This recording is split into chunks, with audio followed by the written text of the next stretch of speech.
Chapter 1. The Brain That Listens to Itself.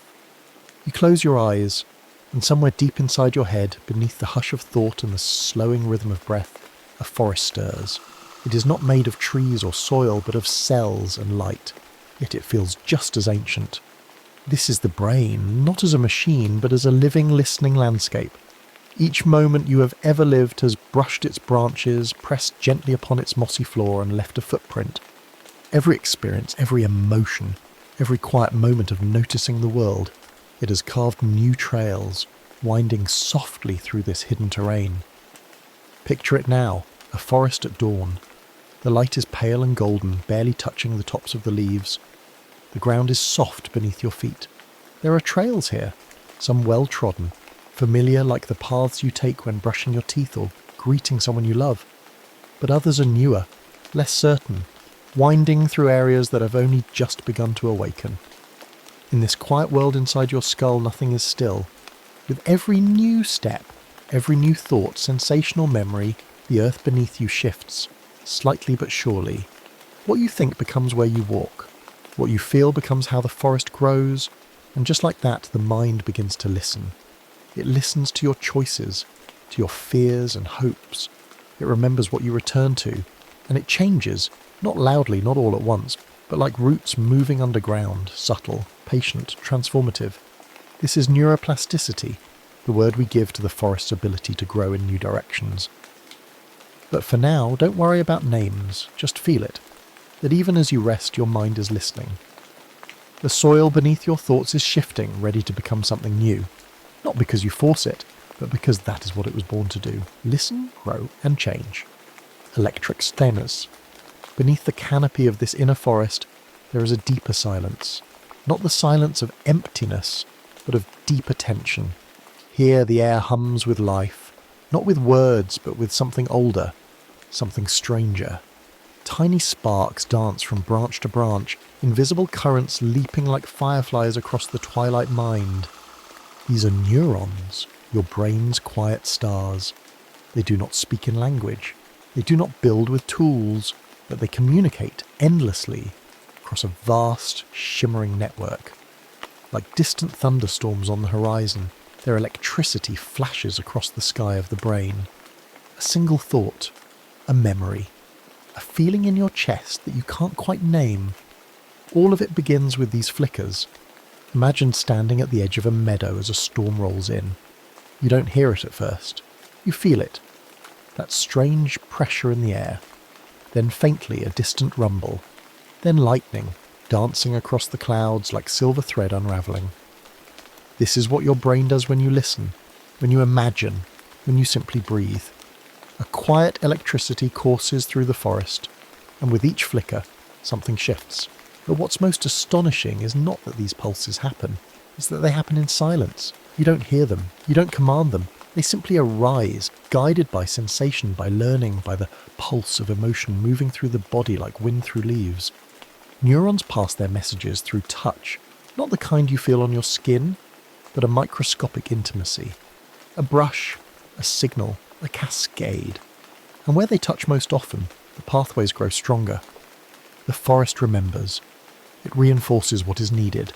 It lets go of what no longer serves. This too is neuroplasticity, not as a concept but as a rhythm, a natural pulse in the quiet night of your being. So even now, as your body softens and your thoughts begin to drift, the electricity still flows, not chaotically but beautifully, as if your brain is dreaming even before sleep begins. The shape that changes. The brain is not a sculpture, chiselled once and left to stand. It is clay, warm and breathing, ever reshaping itself in your hands. It moulds to the stories you live, to the love you receive, to the pain you endure and the peace you find. It is not fixed, it is fluid, not weak but wise, because what survives best is not what resists change, but what learns how to bend.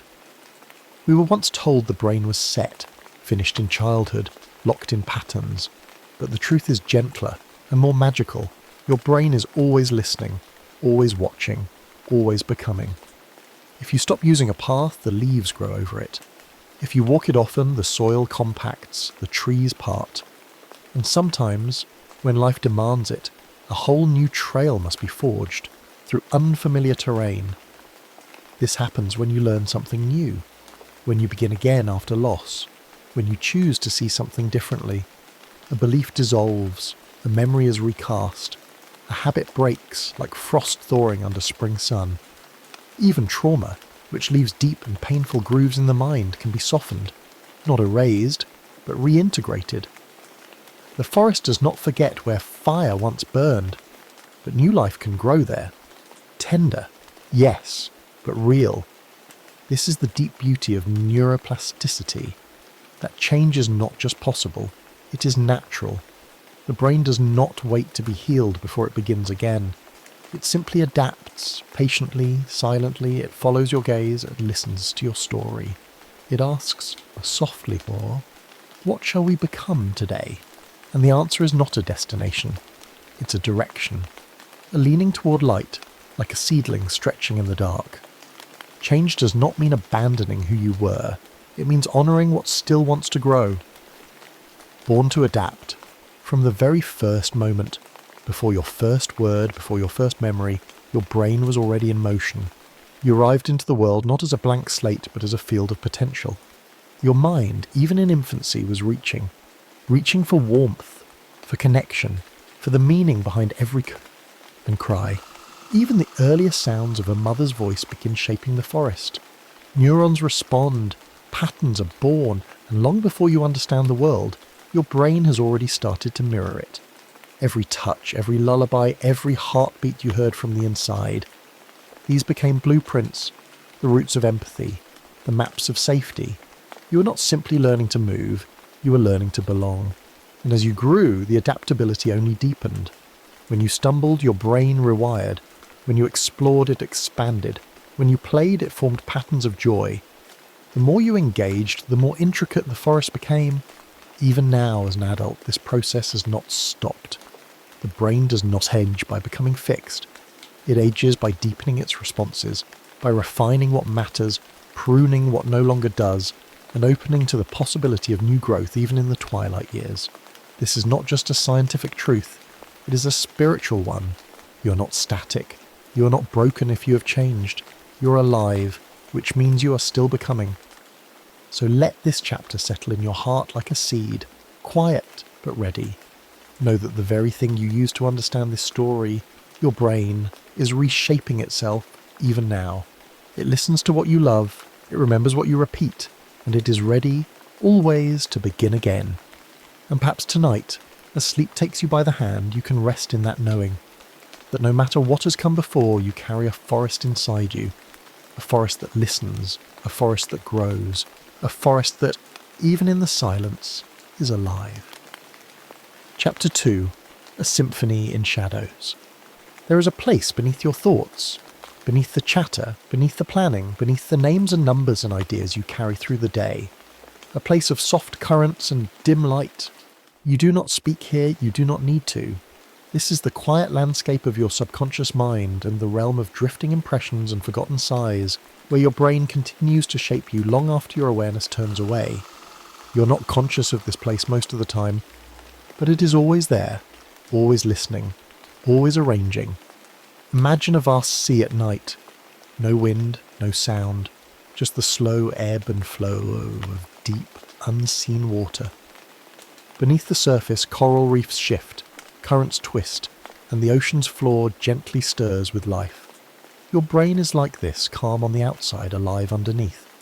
Here, in this quiet beneath consciousness, your mind is not asleep. It is working, slowly, gently, and without rush. Thoughts you didn't finish, questions you didn't answer, emotions you didn't name. They all drift here, and like a great symphony unfolding in a shadowed hall, your brain composes harmony from them. There are no spotlights in this place, no applause, only the steady, careful tuning of your inner instruments. Like fingers mending a threadbare tapestry in the dark, the subconscious smooths, rewires, strengthens, without permission, without a noise. This is neuroplasticity in its gentlest form, not learning through effort, but changing through stillness. You do not have to try, you only have to be. Even in silence, your mind writes symphonies in secret. Memories as architects. Now think of a memory, any memory. Perhaps a moment from childhood, a voice, a colour, a sound, a hallway you used to run down, the smell of your grandmother's coat, a page from a book you once loved. That memory, whatever it is not what it used to be. Not entirely. Because every time you recall it, you change it. Memory is not a painting that hangs untouched in the gallery of your mind. It is more like clay, soft, warm, reshaped with each touch. When you remember something, your brain reactivates the pathways where that memory lives. And as those pathways light up, they bend slightly. New connections are made. New emotions wrap around the old. The past moves a little closer to who you are now. That is the quiet magic of neuroplasticity. You are not a machine recalling data. You are a living being reimagining your past with every glance. Memory is not a file to be retrieved. It is an experience to be relived, and every reliving is also a rewriting. You are, in a sense, an architect of time. Your mind builds the past not out of stone but out of breath, out of feeling, out of silence. The same memory remembered at different times can carry different shapes. A goodbye can become a gift, a fear can become a lesson, a laugh can become something holy. And each time you revisit that place, your brain takes note. The neurons fire, the paths deepen, the forest shifts. Even now, as you drift closer to sleep, your mind is cradling the day's memories. And it will revisit them in dreams, not to archive them, but to build from them. Each remembered experience is like a musical note, and your mind is composing something from them, something new, something only you can make. When you sleep, you grow. Let your body soften now. Let your chest rise and fall, slow as a lullaby. The world begins to blur at the edges. Your eyelids grow heavier. And this, dear one, is the most sacred passage of all. For while the body rests, the brain awakens in a different way. Sleep is not a pause. It is a performance, a rehearsal, a time of renewal unlike any other. The brain, once hushed, now begins its secret work. Imagine the backstage of a great theatre after the show has ended. The curtains fall, the lights dim, but behind the scenes the crew is busy, rebuilding, sweeping, resetting the stage for something new. This is what your brain does in sleep. Neurons that fired during the day, they whisper to each other. They revisit the paths you walked, the things you learned, the feelings you buried. They decide what to keep, what to let go, what to strengthen, what to tuck safely into deeper folds. This is not just cleaning, it is choreography, a delicate dance of biology and soul, and dreams. Dreams are the music. You may not understand them. They may seem strange, surreal, ungraspable, but they are meaningful. Your brain speaks in symbols when you sleep, not to confuse you, but to reveal things too deep for daylight. Sometimes a dream helps your memory settle. Sometimes it reshapes a fear. Sometimes it simply plays, exploring possibilities, connections, hidden corners. And in this nightly ritual, your brain is learning, rewiring, growing. It strengthens what you need. It softens what you don't. It prepares you for the morning, not by adding more, but by clarifying, organising, healing. So sleep is not idleness. It is an active restoration, a time when the forest within is tended to in silence. Even now, as you relax deeper, your brain begins to glow in quiet patterns. You may feel nothing, but the symphony has already begun, the echo of experience. And when morning returns, like soft light filtering through curtains, you will wake. Perhaps with no memory of your dreams, no sense of what just happened. And yet you will have changed. Because experience does not always announce itself. Sometimes it leaves only a trace, a shift in feeling, a breath that comes easier, a sudden calm in a place that used to feel stormy. This is how the brain holds on, not just to events, but to moments, not just to facts, but to textures, the smell of old books, the sound of rain against windows, the warmth of someone's hand. These things may seem small, but they are seeds, and the brain plants them, waters them, lets them bloom. You may not know which moment will stay with you, but your brain knows, and it listens. A soft voice, a shared smile, the taste of honey in tea. These things echo in the mind long after they pass, and in their echo the brain reshapes, rebuilds, reimagines. Neuroplasticity is not just the result of great changes or dramatic breakthroughs, it lives in the ordinary, in the unnoticed, in the shadows. Your mind is not just a tool for thinking, it is a garden of sensation, a map of feeling, a tapestry of time, and everything you encounter leaves a mark. Even this soft moment now, listening to these words, it too becomes part of the forest. So as the night deepens and your thoughts grow slower, know this: you are not stuck, you are not finished. You're a symphony, and you are still being written. A note added here, a pause stretched there, a harmony you didn't know you needed, rising slowly from the dark. Let the night do its work. Let sleep be your stage, and know that deep within your mind, your quiet, beautiful mind, is composing something sacred in the shadows. You are changing, you are listening, you are growing even now. Chapter 3. Fireflies in the Fog. There is a silence in the mind that hums, not with emptiness, but with waiting.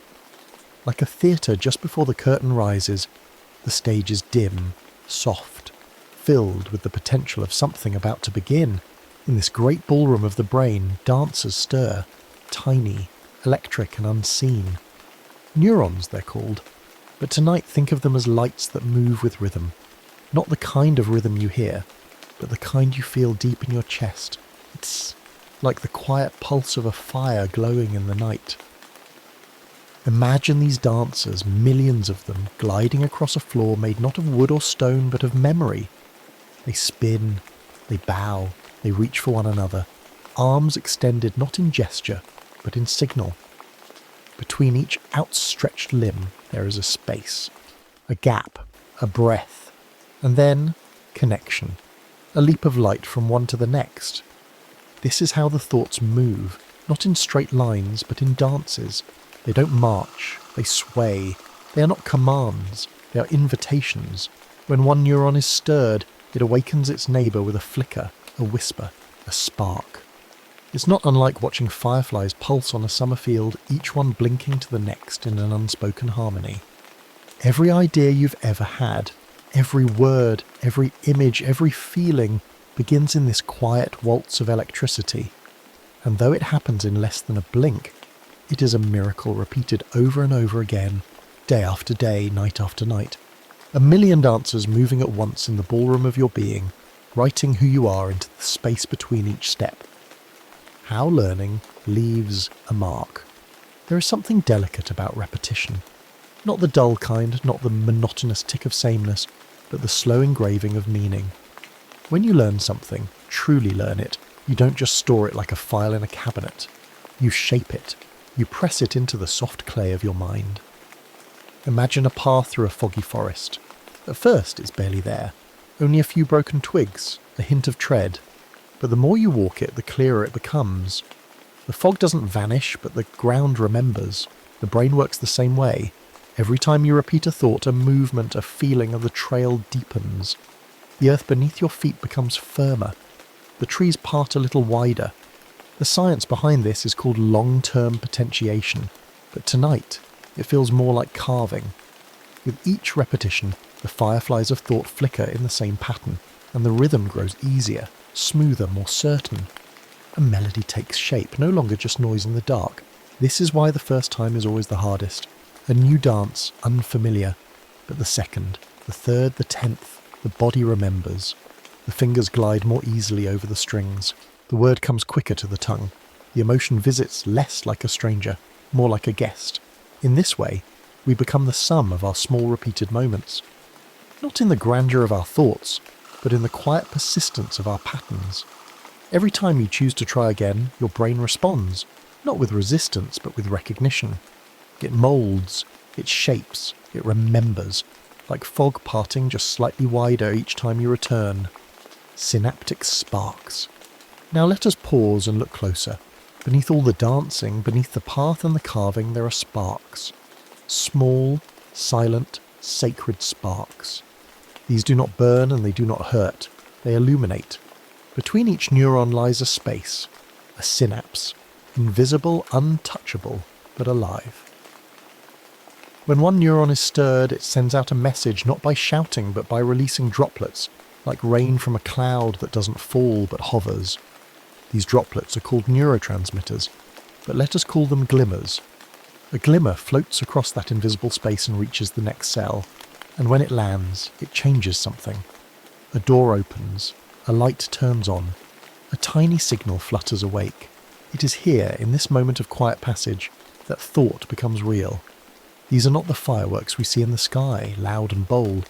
These are soft, gentle sparks, like fireflies lost in mist, glowing briefly, vanishing and then glowing again. Thought is not loud, memory is not sharp, it is a hush, carried by light. And these sparks, they form everything. Every smile you've ever given, every memory of a loved one's voice, and every moment of doubt or joy. All of them began with this spark, a tiny leap from one place to another, like a whisper bridging the gap between souls. And the most magical part? These bridges aren't fixed. They shift, they stretch, they change. You can build new ones. You can let go of old ones. You're not trapped in the thoughts of yesterday. Your sparks are always reaching, always leaping, always becoming something new. Wires that sing. If you were to listen to the brain, not with your ears, but with your heart, you would hear music. Not the kind that plays on radios or dances through concert halls, but something softer, deeper, the sound of connection. Because neurons don't just fire, they harmonise. When thoughts form, they do not form alone. They ripple, one spark ignites another and another, until the pattern is not just a line, but a song, a sequence of notes written across the fog, humming in time. This is how emotion sounds. When you remember something dear, not just as a fact but as a feeling, it is because your brain sings it. It doesn't just recall a picture, it plays the melody that lives beneath the memory. That's why certain memories bring tears, not because they are sad or happy, but because they hum a tune your heart knows. Your neurons are singing together, a harmony shaped by your life, your choices, your pain, your joy. This inner music is not fixed, it evolves. You can teach your brain a new song, one of calm, one of hope, one of forgiveness. You're not bound by the old chorus. Even now, as you rest and listen, your brain is tuning itself, reaching for gentler harmonies, softer refrains. Like a wind chime that only rings when the wind is kind, your mind responds to your gentleness. And when you slow down, when you breathe, when you care, you help it find its way. The dancers settle into new steps, the sparks find new bridges, the forest path grows a little clearer, and you begin to hear it, that low, lovely hum, the sound of yourself changing. Let it sing you into stillness. Let the fireflies dance and disappear. Let the fog wrap around you, not as confusion, but as comfort. You're not lost, you're learning. And your brain, soft, glowing, shimmering in its secret light, is writing you new each night. Rest here, you're becoming something beautiful. Chapter 4, The Wounds That Teach. There are moments in life when something breaks, a fall, a blow, a silence too heavy to carry. Perhaps it's the body that bends first, a limb struck, a head turned too sharply, a brain caught in a storm of injury. Or perhaps it's quieter. A heartbreak, a loss, grief that slips in like water beneath the door. But here's the quiet miracle, the hush beneath the ache. The brain does not simply shatter. It searches. Even as neurons fall silent in one place, the rest of the mind leans forward like a tree toward light, reaching for connection. In the landscape of the brain, healing does not mean returning to what once was. It means growing around the wound, like ivy wrapping around the broken brick of a ruined wall. Neuroplasticity, the brain's gift of change, is not loud. It does not announce itself with trumpets or grand repairs. It is the whisper of new paths forming where old roads have collapsed. It is a broken window letting in morning sun. Where there is damage, the mind does not close its doors. It becomes curious.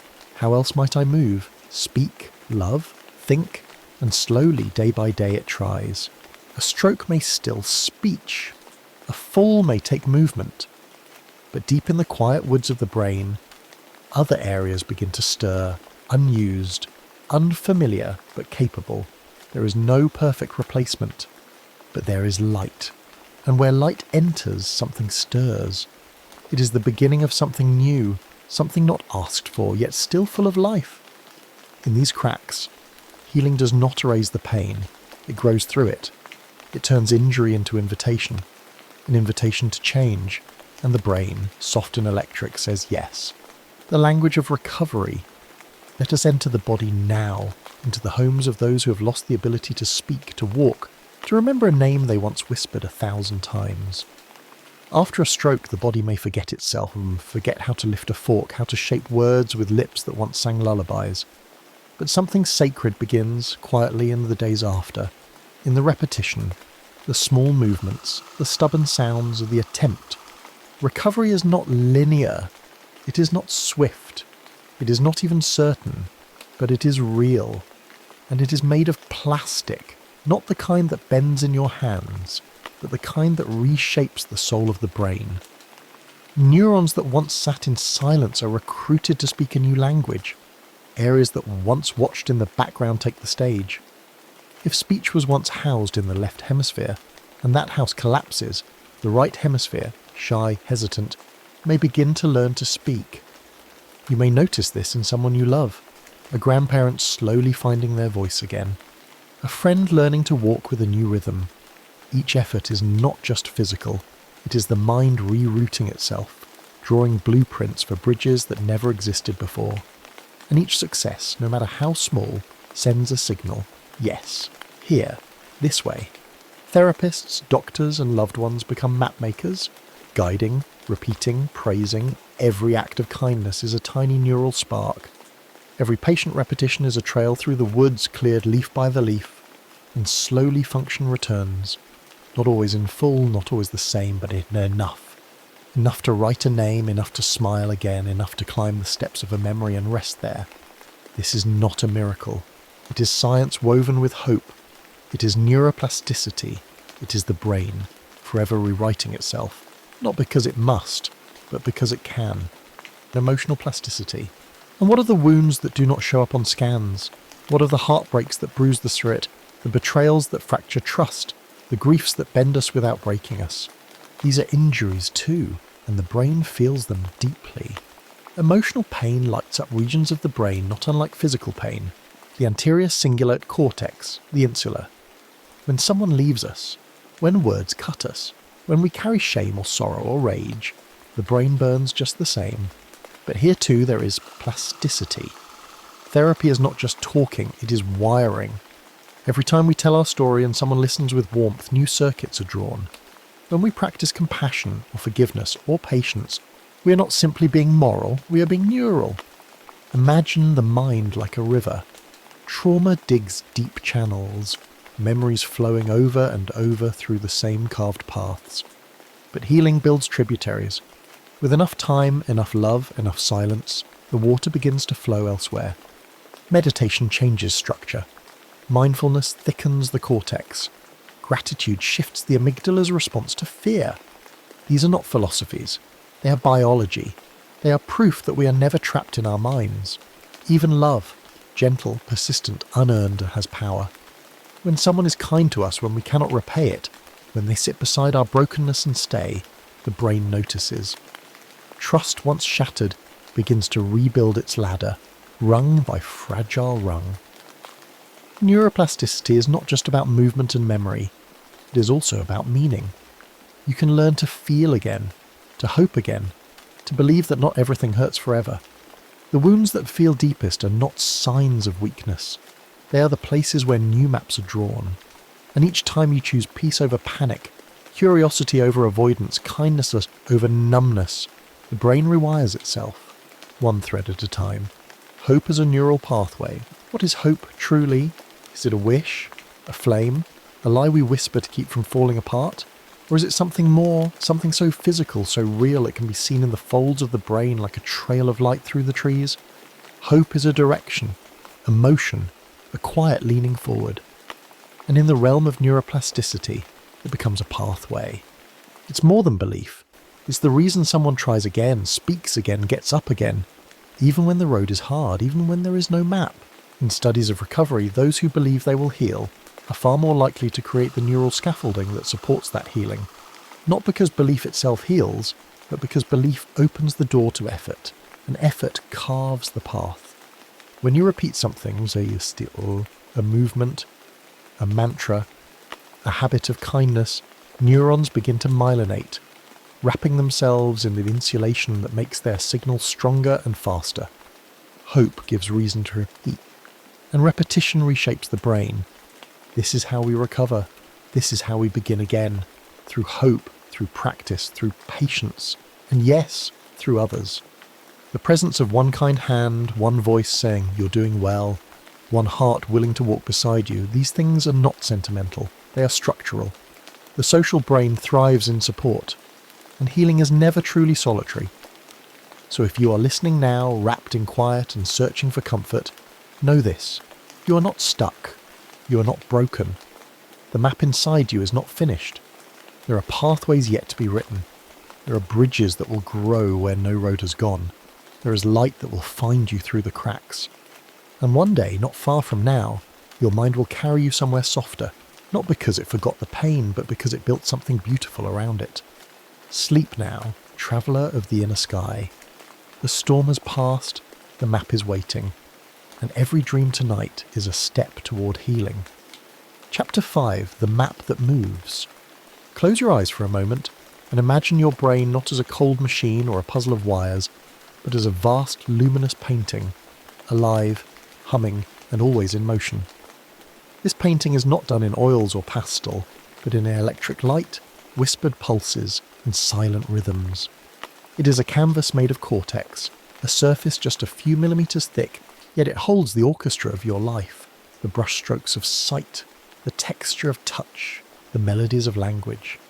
And although each region has its name, its zone, its historical job, nothing is still. In the back of this glowing landscape lies vision, a quiet pool where light becomes story. Along the sides are hands and lips, warm with motion and meaning. Deep within, language curls in loops and folds. But this map, though it feels like it's carved in stone, is not fixed. It is as fluid as thought, as changeable as feeling. The brain's canvas redraws itself with each passing season of your life, quietly shifting boundaries, allowing new meanings to take root where old ones fade. When a pianist trains their hands, the area for touch begins to bloom, claiming space that once lay quiet. When a child learns to speak, the language centres stretch, reaching into silence and pulling sound from it. And when life brings injury, the map does not surrender. It adapts. Nearby zones whisper across old lines. They say, "I will carry this now," and they do. In a brain with one sense lost, another rises, spreading its roots further than before. The canvas is not broken, it is repainted, and in this quiet truth there is hope. You are not a fixed picture, you are a shifting masterpiece. Blind vision, deft touch. Now drift a little deeper into this moving landscape and you will begin to notice a quiet magic, a compensating elegance that lives within you. For when a window closes in the brain, a door opens elsewhere. The silence of one sense becomes the amplification of another. Like wind finding a new path through a canyon, the brain finds ways to flow, to feel, to listen anew. If you were to lose your sight, the world would not go dark. Instead, your hearing would slowly sharpen. Sounds that once hid behind walls or traffic would rise. Footsteps would speak in echoes. Spaces would reveal themselves in sound. Your brain would begin to build a new map, one where vision's territory becomes occupied by touch, by rhythm, by awareness.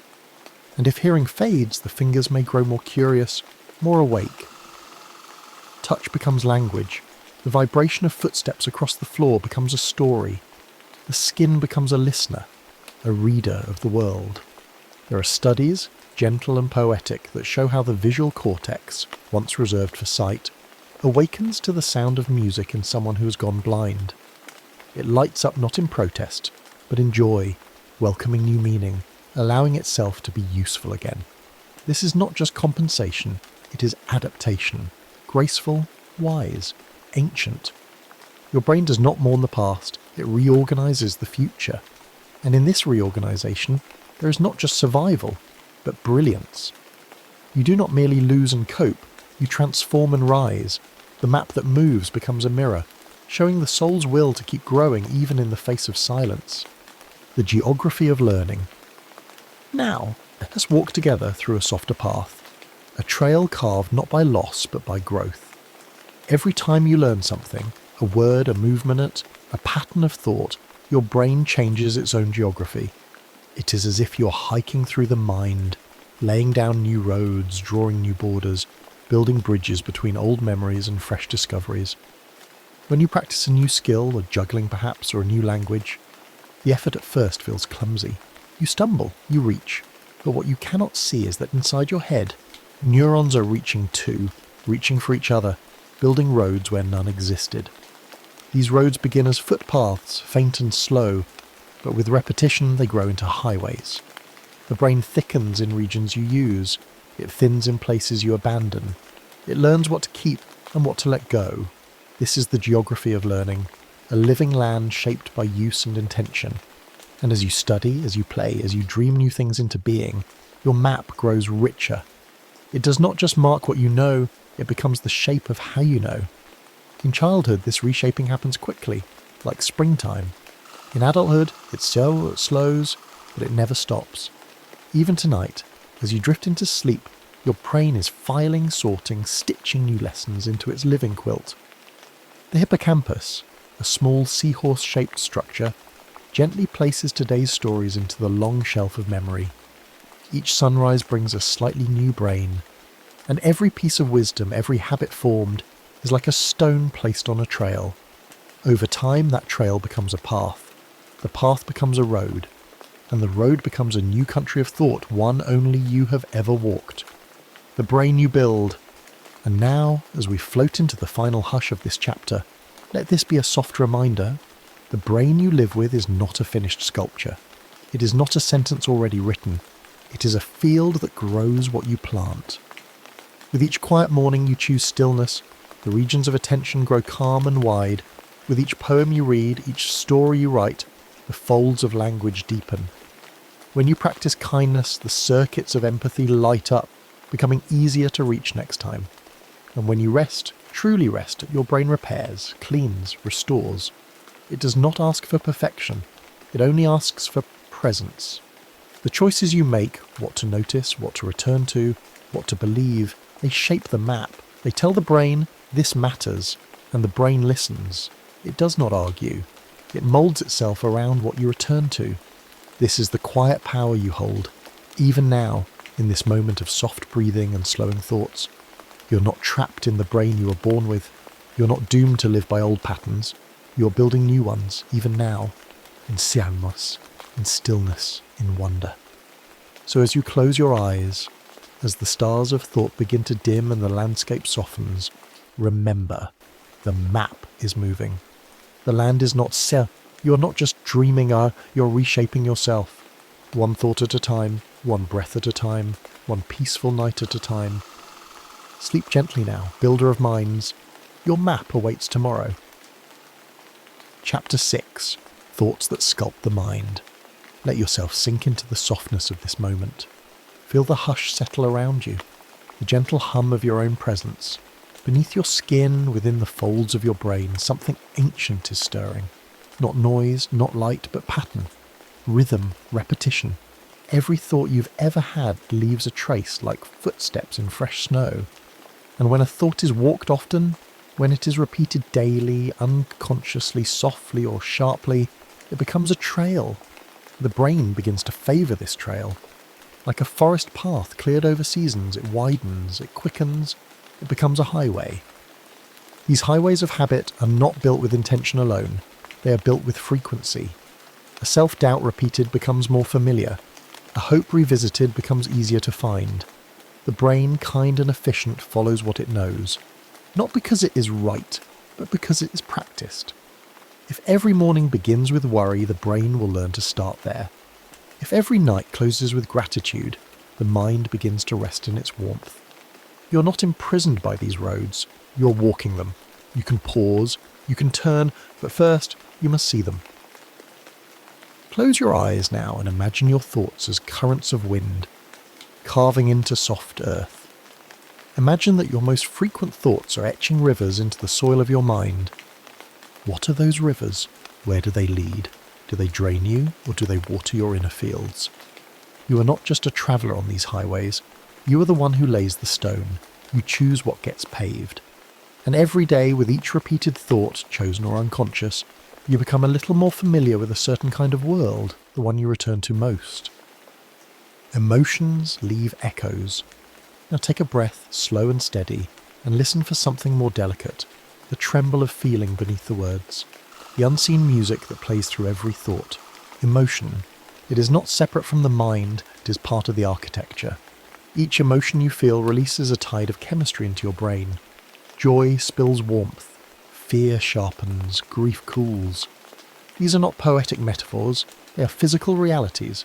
Molecules drift through your neural sea, colouring the way your circuits connect, the way memories settle, the way tomorrow is prepared. And the more often an emotion is felt, the easier it becomes to feel again. Not because it is true, but because the brain remembers the path. A sorrow revisited becomes a deeper groove. A moment of awe, repeated, becomes easier to find again. This is not punishment or reward, or it is biology in its softest clothing. The nervous system is like clay, reshaped by whatever hands hold it often. If the hands are fear, the clay holds tight. If they are wonder, the clay softens and opens. Even now, in this quiet hour, your emotional echoes shape tomorrow.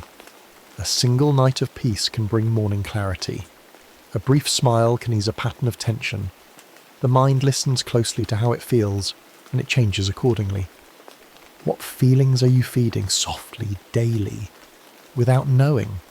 What is your heart whispering to the walls of your mind? The answer is not something to fear. It is something to observe, with reverence, not judgment. You are not broken, you are echoing, and echoes can change their song. The inner sculptor. Now enter the quiet hall of your mind, not the surface where thoughts chatter and compare, but the deeper chamber where identity takes shape. Here, thought becomes tool. Here, awareness becomes art.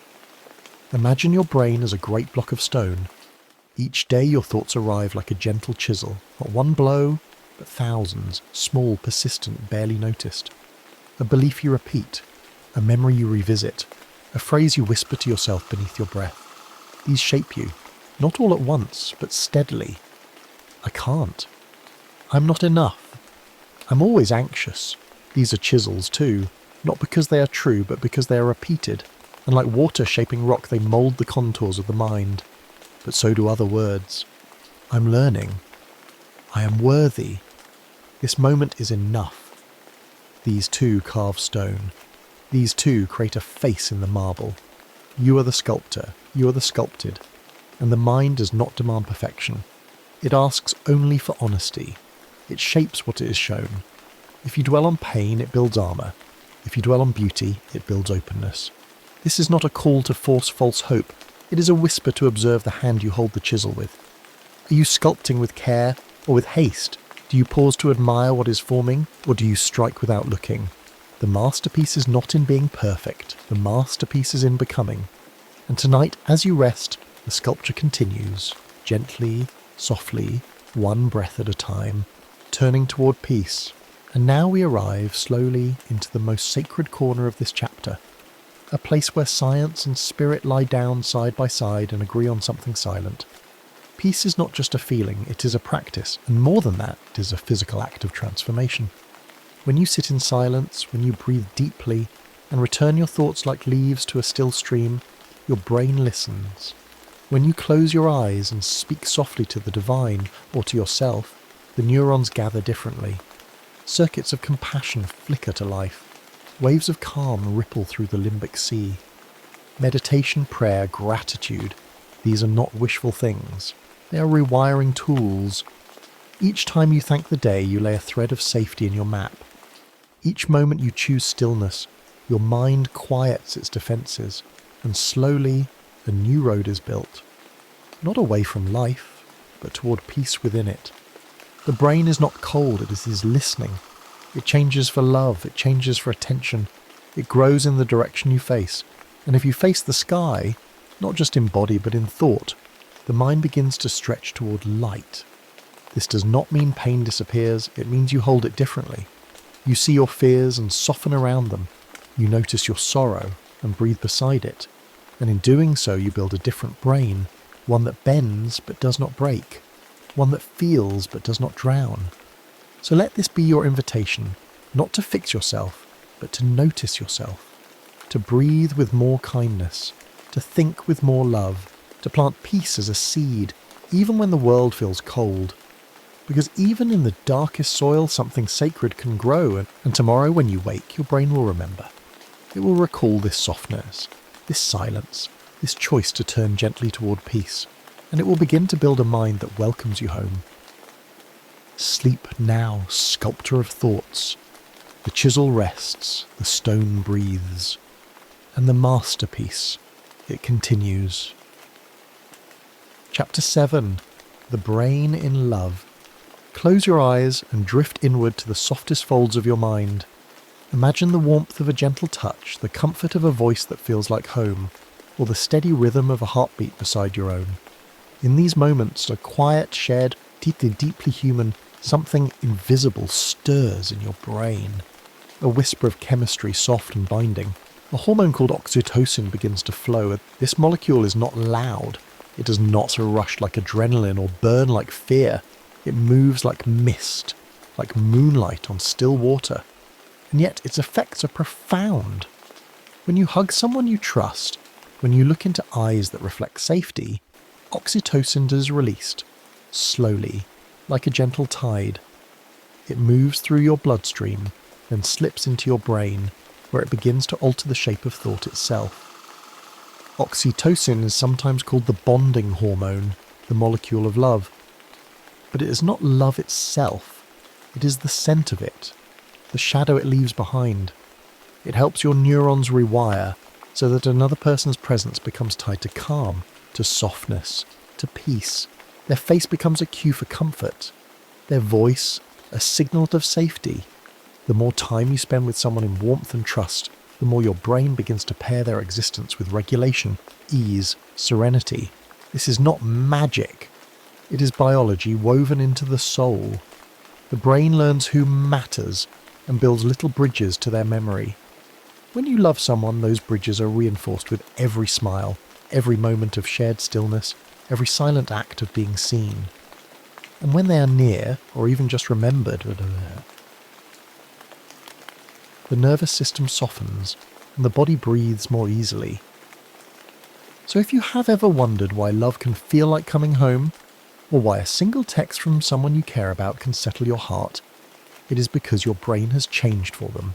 It remembers them, not just as an idea, but as a gentle source of stability. Imprinted connection.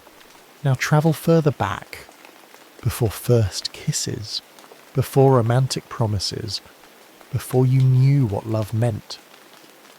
Return to the earliest chambers of your life where the brain was still blooming, still learning the shape of emotion.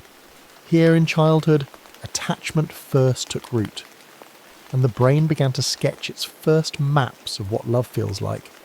These early relationships, a mother's arms, a father's laugh, a caregiver's gaze, laid down deep, invisible trails in the nervous system. The way we were held or not held, the way our cries were met or left unanswered. These patterns, whether soothing or confusing, wrote the first songs of love into our brain circuitry.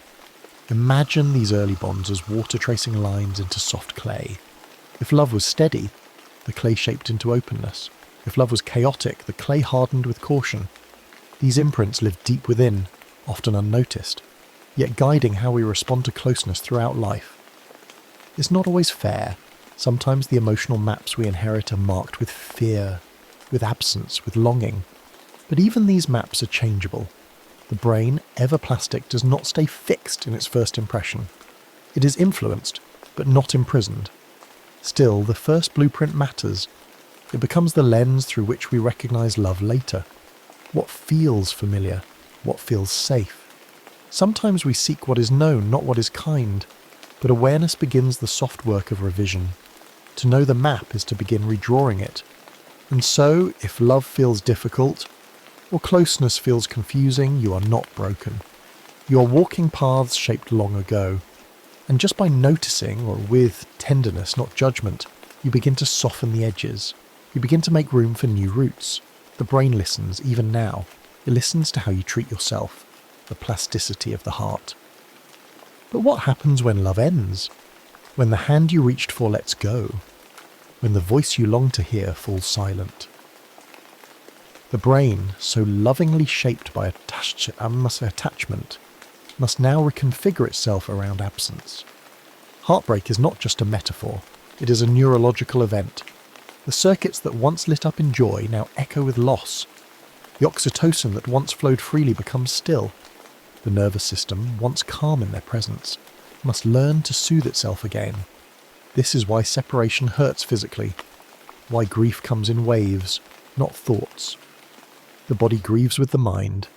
The pathways built through love must now slowly unravel, and this undoing takes time. The brain must prune the roots it once watered. And yet, this too is neuroplasticity. The same softness that allowed you to fall in love allows you to heal. Each day without them is a day of reshaping. Each memory released, each moment faced alone tells the brain, I am still here, I am still safe. Healing does not erase, it integrates. The traces remain like old carvings on tree bark, but the tree keeps growing. You become more than the love you lost.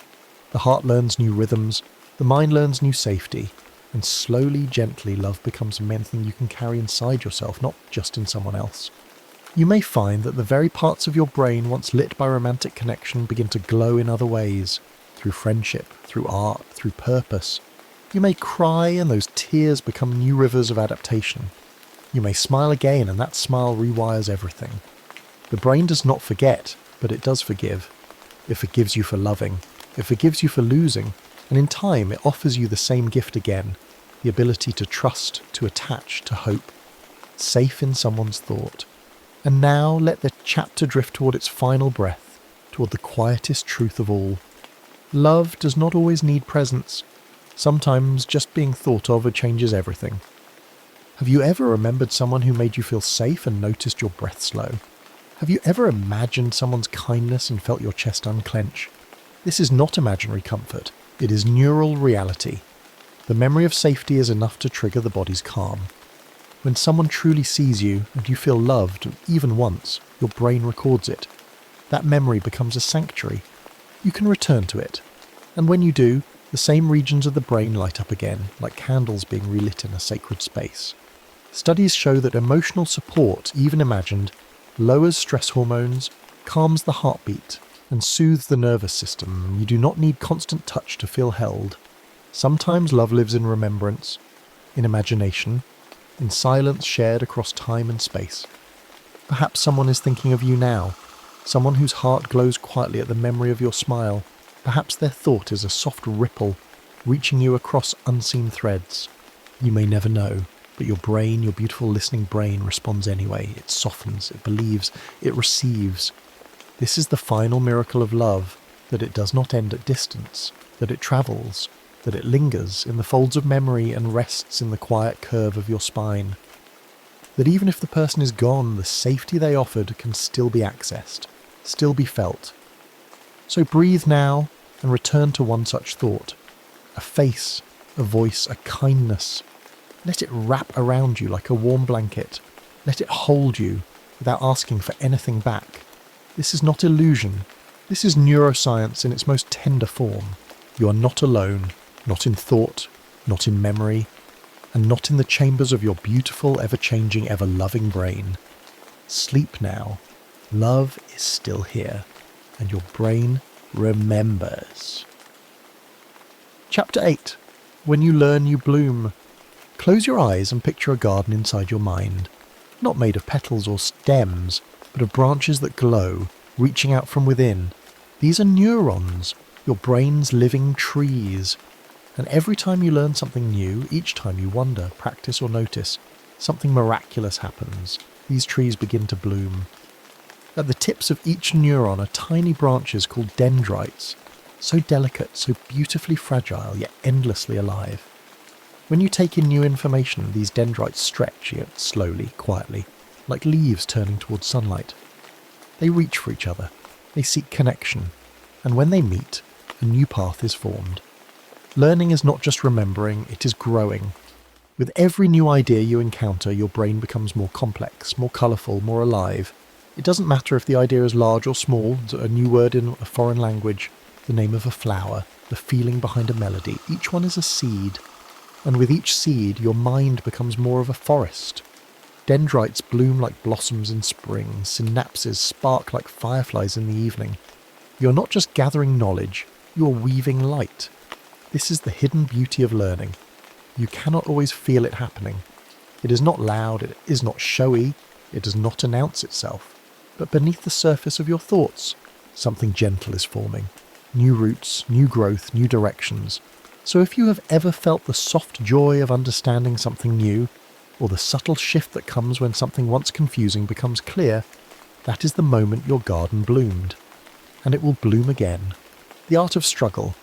But let us pause here and walk slowly through the harder paths, the ones with thorns and tangled vines.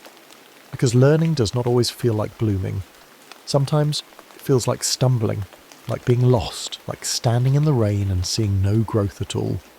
Struggle is part of the garden. It is not failure.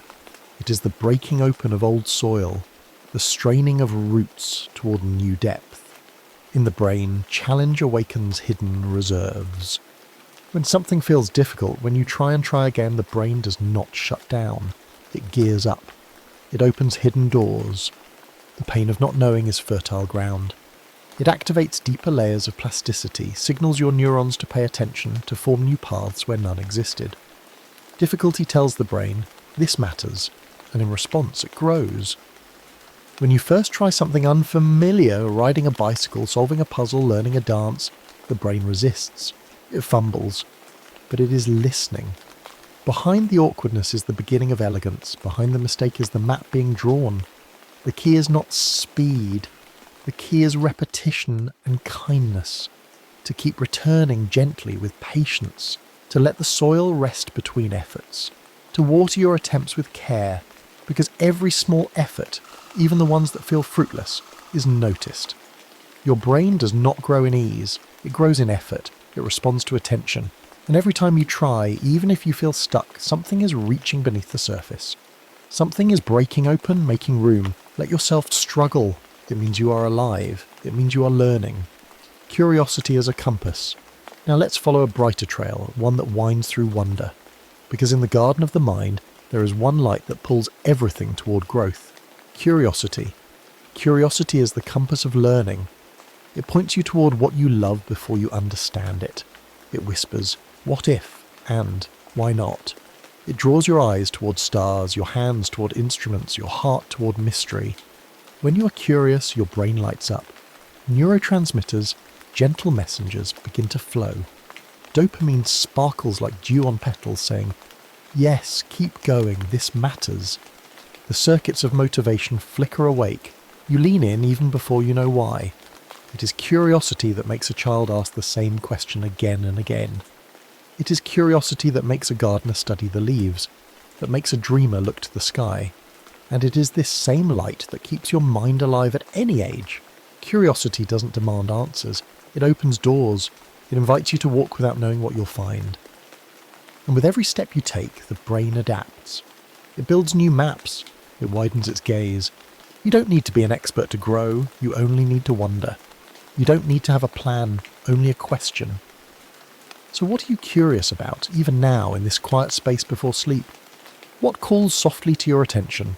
A sound, a memory, a word, follow it. It is the thread that leads to growth. In the garden of your brain, curiosity is the sun. Let it shine. Lifelong becoming. And now we come to rest in the final curve of this chapter. A place of reflection, soft and slow. Let this truth sink in like water into soil. You are not finished. You are not fixed. There is no final version of you. Even in the later seasons of life, the brain continues to bloom. It does not stop when you stop school. It does not stop when your body slows. It listens always to what you give it. A new book, a new skill, a new story told to a grandchild. The myth that learning belongs to the young is just that, a myth. The truth is quieter, older, deeper, that the brain remains alive as long as you do. That the act of noticing, wondering, reaching reshapes you. no matter your age. In fact, the older brain often learns differently, more patiently, with more perspective. It weaves experience into wisdom. It sees patterns in ways youth cannot. And when it chooses to grow, the roots go deeper. So do not believe the world when it tells you that becoming ends. Do not believe the mirror that says you are done. As long as there is breath, there is bloom. As long as there is listening, there is change. Let each year be another ring in your tree. Let each day be a seed. You are becoming still, not into someone else, but more fully into yourself. The brain is not just a vessel, it is a garden. And you, dear one, are its keeper. Tonight, as you fall asleep, may you rest in this truth. That learning is not something you finished, it is something you are. That blooming is not just for spring, it is for every season of the soul. So rest now, let the roots grow, let the branches stretch. You are learning, you are blooming, always. Chapter 9. Rewriting the Self. Let yourself lie back now, cradled by the quiet. The night is soft, and so are you. Beneath your breath, beneath the steady hush of your thoughts, your memories begin to stir, like shadows in slow motion, like soft echoes across time. The mind remembers, yes, but it also rewrites. You may think of memory as a mirror, faithfully reflecting what once was, but memory is not still. It is a stream, flowing through the mind each time you touch it. When you remember, you are not retrieving a file. You're painting again on old canvas, adding new colours, new brushstrokes, shaped by who you are now. And so your past is not fixed. It bends, it breathes, it evolves. Each time you revisit an old moment, your brain reconstructs it from fragments, pulling pieces from emotion, sight, meaning, mood. The moment is reborn in present light. You see what you missed. You feel what was hidden. The story shifts.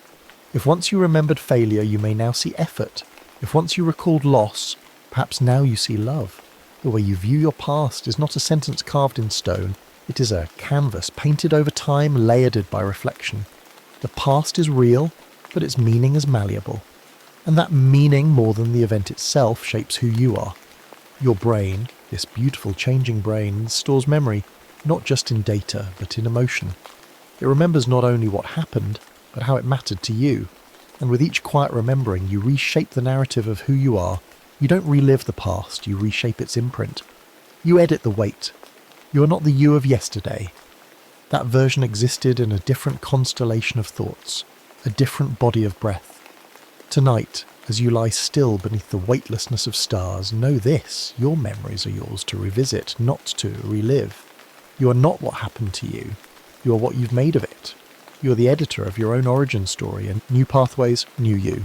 Now let us walk softly into the terrain of choice, the gentle garden where new pathways bloom. Deep inside your mind, beneath the conscious surface, is a forest of possibility.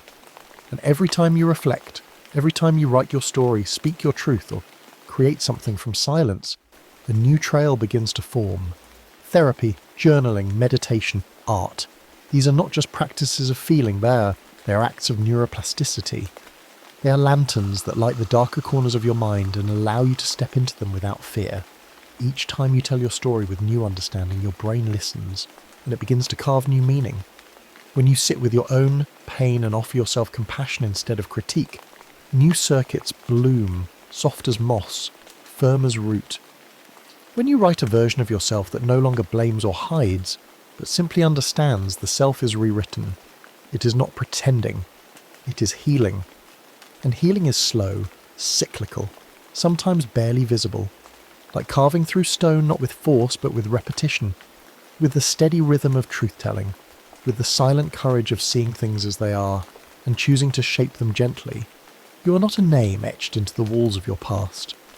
You are a journal still being written, a poem in revision, a song that finds its melody through time.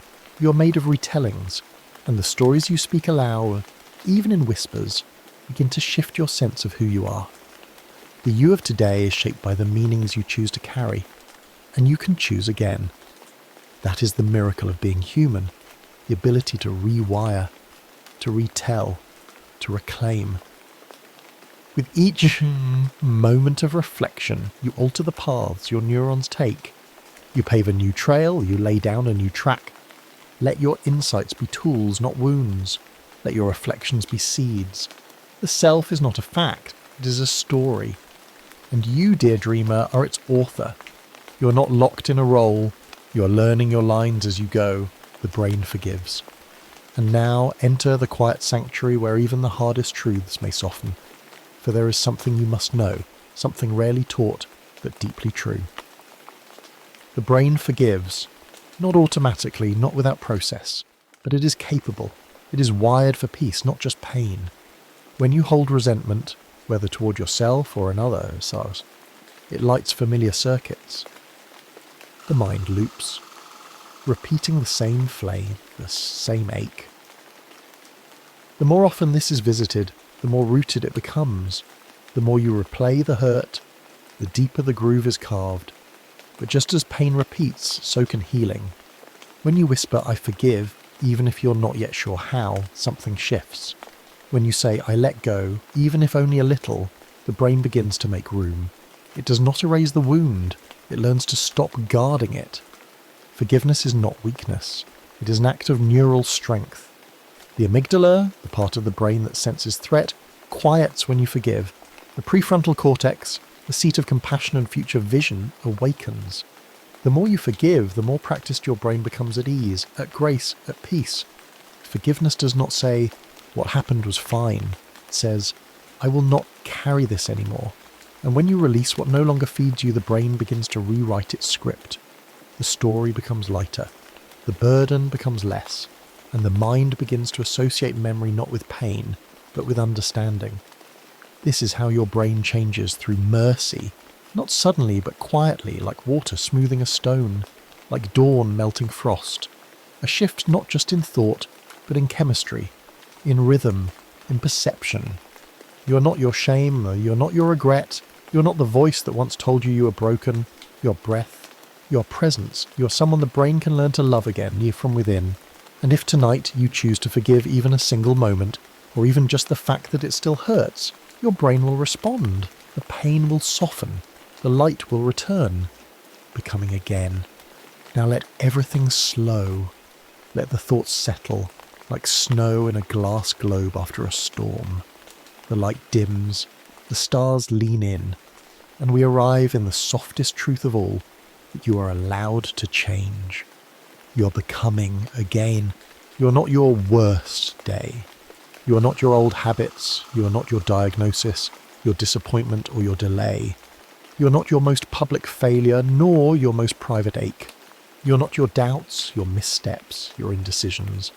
You are not your past's echo, unless you choose to be. Every morning your brain awakens slightly new. Molecules moved, patterns reshaped by sleep and thought and time. Synapses have loosened, some have strengthened. The architecture of you never quite the same, and there is no final destination, no completed self waiting for you at some imagined finish line.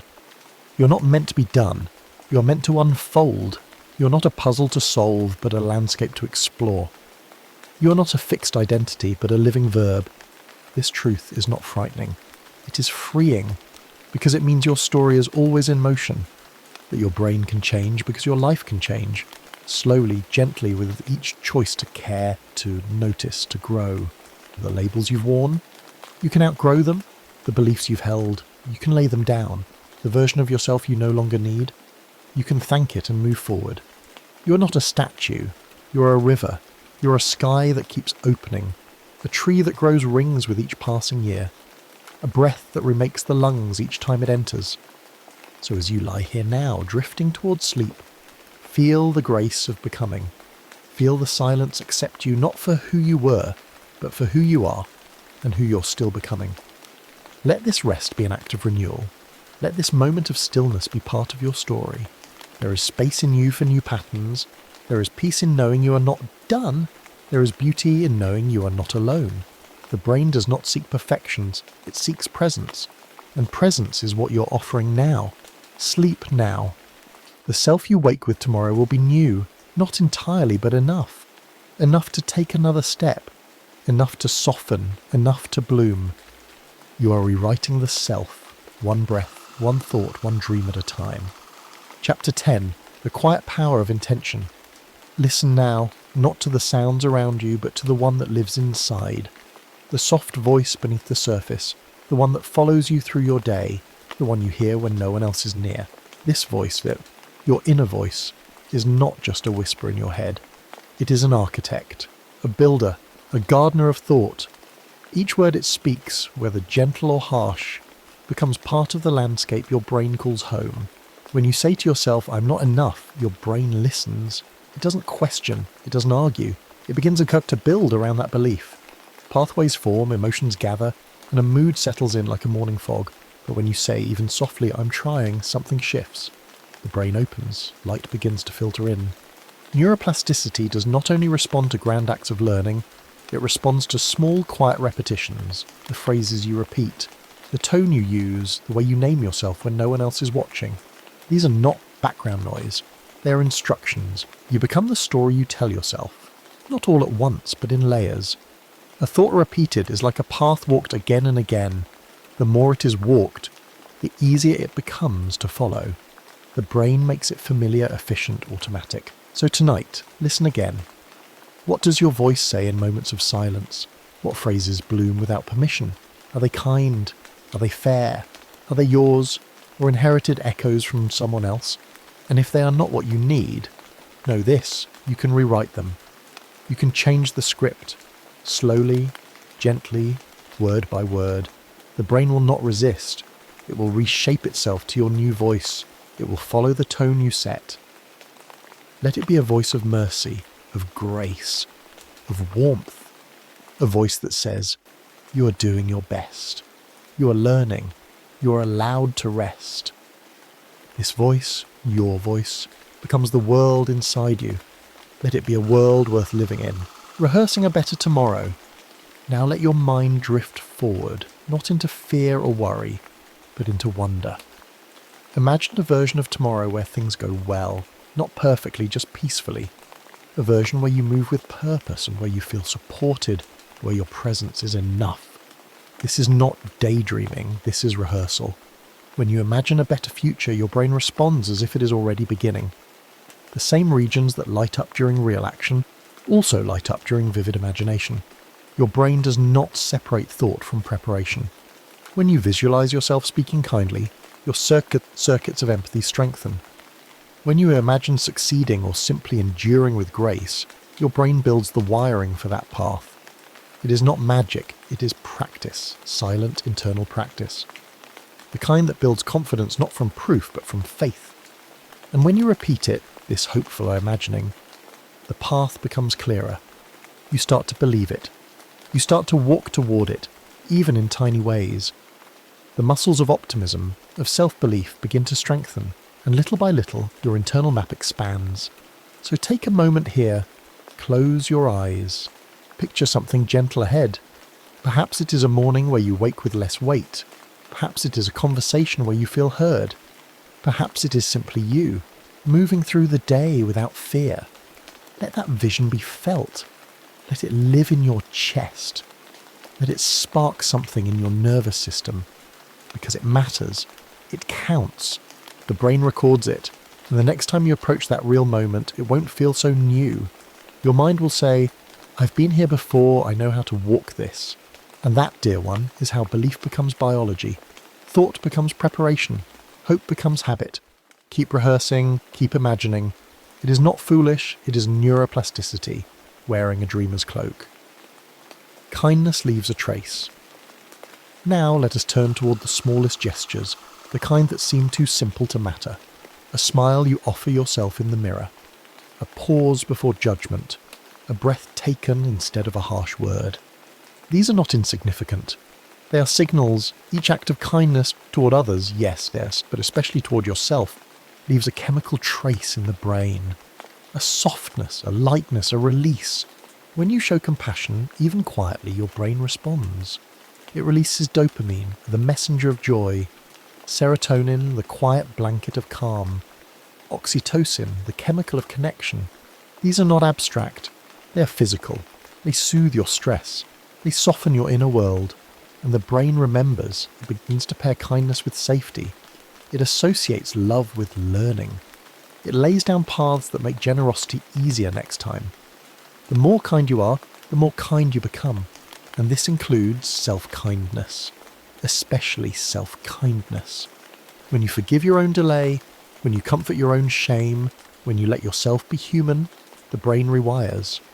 Old loops of criticism fade, new patterns of acceptance form, the nervous system begins to breathe again, and slowly a new internal climate begins to grow, one with fewer storms, more shelter. Kindness does not need an audience, it does not need applause, it is enough that you feel it, it is enough that you choose it. Because each act, no matter how small, is a seed, and in the garden of the brain every seed matters. So tonight, let yourself be soft, let the day go, let the moments that didn't go right be held, not punished. Let your kindness reach even the parts of you that feel undeserving, because that is where it matters most, that is where healing begins. So, maybe you can rest now. And now we arrive at the edge of thought, where the story softens and the mind begins to fold into quiet. This final truth is not complicated. It is not loud. It is a breath, a murmur, a letting go. If the brain is always listening, and it is, then maybe it hears you now. Maybe it hears when you say, I tried. Maybe it hears when you whisper, I did what I could. Maybe it hears when you finally tell it, you don't have to fix everything tonight. Let that be the offering, not perfection, not resolution, just presence. Let the neurons that's laboured today find stillness. Let the circuits that carried worry go dim. Let the overthinking pause. Let the striving sleep. You've learned, you've grown, you've stretched in ways your conscious mind can't even name. And now you return to the stillness where that growth can root itself. There is nothing more to do right now, nothing more to become, only this, rest. Let your mind unwind like a ribbon in water. Let your breath be the anchor, let your thoughts drift like clouds, not needing direction, just passing and passing and passing. And as your body sinks deeper into calm, your brain will begin to repair, to reshape, to clear the old and strengthen the new. Even in sleep, the quiet power of intention continues. So say it, gently inside yourself. Maybe I did enough, maybe I am enough. Maybe rest is what I need most. Let that be your lullaby. Let it circle in your chest like a warm wind. You don't need to believe it fully, just speak it. The brain will follow. Sleep now, softly, deeply, without needing to explain. You're reshaping even here, even now, and maybe you can rest. Chapter 11. The Mirror of the Mind. Close your eyes, let the breath slow, let the muscles soften one by one. You're here, not alone but quietly connected, not through words or touch, but through something deeper. Beneath your skin, within the soft folds of your brain, a network waits. A mirror within the mind, always listening, always reflecting. When you see someone smile, you feel a warmth rise in your chest. When a stranger winces in pain, your face tightens too. These are not coincidences. These are not imagined. They are echoes, silent, immediate, shared. Mirror neurons tucked inside your brain fire not only when you act, but when you witness. When you see someone laugh, dance, cry, stumble, your brain lights up as if you are the one living that moment. There is no conscious choice. It is an involuntary empathy. Before you understand someone's words, your brain feels their emotion. Before you explain, you reflect. The body listens long before the mind interprets. This is how connection begins, not in theory but in rhythm. Like a pair of tuning forks, two nervous systems can fall into resonance. A mother gazing into her child's eyes, a friend finishing your sentence, a tear shed at the sight of another's loss. These are more than emotion, they are biological synchrony. We often think of the brain as a solitary place, but in truth, it is relational. It learns by seeing, by sensing, by mirroring. And in this mirroring, you begin to belong, to understand, to feel the world, not as other me, but as a shared, vibrating field. So if you've ever wondered why someone else's joy lifts you, or why a film's grief feels like your own, the answer lies here, in the mirror of your mind. Reflecting. Always reflecting. Learning through observation. Now let your mind drift back to a time before words, before formal learning. You watched the world with wide, wondering eyes. You saw hands fold napkins, feet carry rhythm, voices paint colour into silence, and slowly, without moving, your brain rehearsed. You watched someone tie their shoes, and your brain did too. Insomnia. You saw someone trace lines into paper, and your hand, though still, began learning the shape. Even before your body followed, your mind was practicing. Quietly. This is the hidden miracle of observation. The brain learns not only through doing, but through seeing. When you watch someone play the piano, draw a bowstring, comfort a friend, your neural circuits spark. They prepare, they simulate, they whisper, "This too could be you." And these whispers matter. They strengthen the scaffolding for the real action. They prime you for movement, for skill, for feeling. The brain is always preparing, even when you are still. So when you sit with a master and observe, you're not passive. You're imprinting. When you watch someone live with grace, your neurons make notes. When you witness courage, your inner world takes shape. This is why mentorship matters, why role models leave traces. The brain mirrors what it sees, not just gestures, but values, not just actions, but attention. Every dance you've watched, every act of kindness, every breath of bravery, they've left something inside you. A path, a potential, a possibility waiting to be walked. Your brain is a rehearsal hall, and every observation is an invitation. The empathy circuit. Now let's turn inward, deeper still, into the quiet warmth of empathy. That stirring in the chest, that ache when someone suffers, that joy that's not your own, yet feels like sunlight on your skin. Empathy is not just an idea. It is a circuit, a pathway through your brain that lights up when you feel with another. When you see suffering, your insula responds, a centre of awareness. When you comfort someone, your prefrontal cortex and limbic system engage, the chemistry of care begins to flow. Oxytocin, the bonding molecule, all rises. Cortisol, the stress hormone, begins to fall. Your body, in connection, softens. The heart slows, the breath deepens. Empathy makes safety visible. It is not weakness to feel with others, it is intelligence. It is evolution. It is your nervous system reaching across the invisible space between you and another and saying, "I see you, I feel you, we are not so separate after all." Even imagining someone else's pain, even hearing their story, that can change your brain. It draws you closer, awakens mirror neurons, and strengthens pathways that support understanding. And the more empathy you practice, the more easily it comes. The brain becomes fluent in it.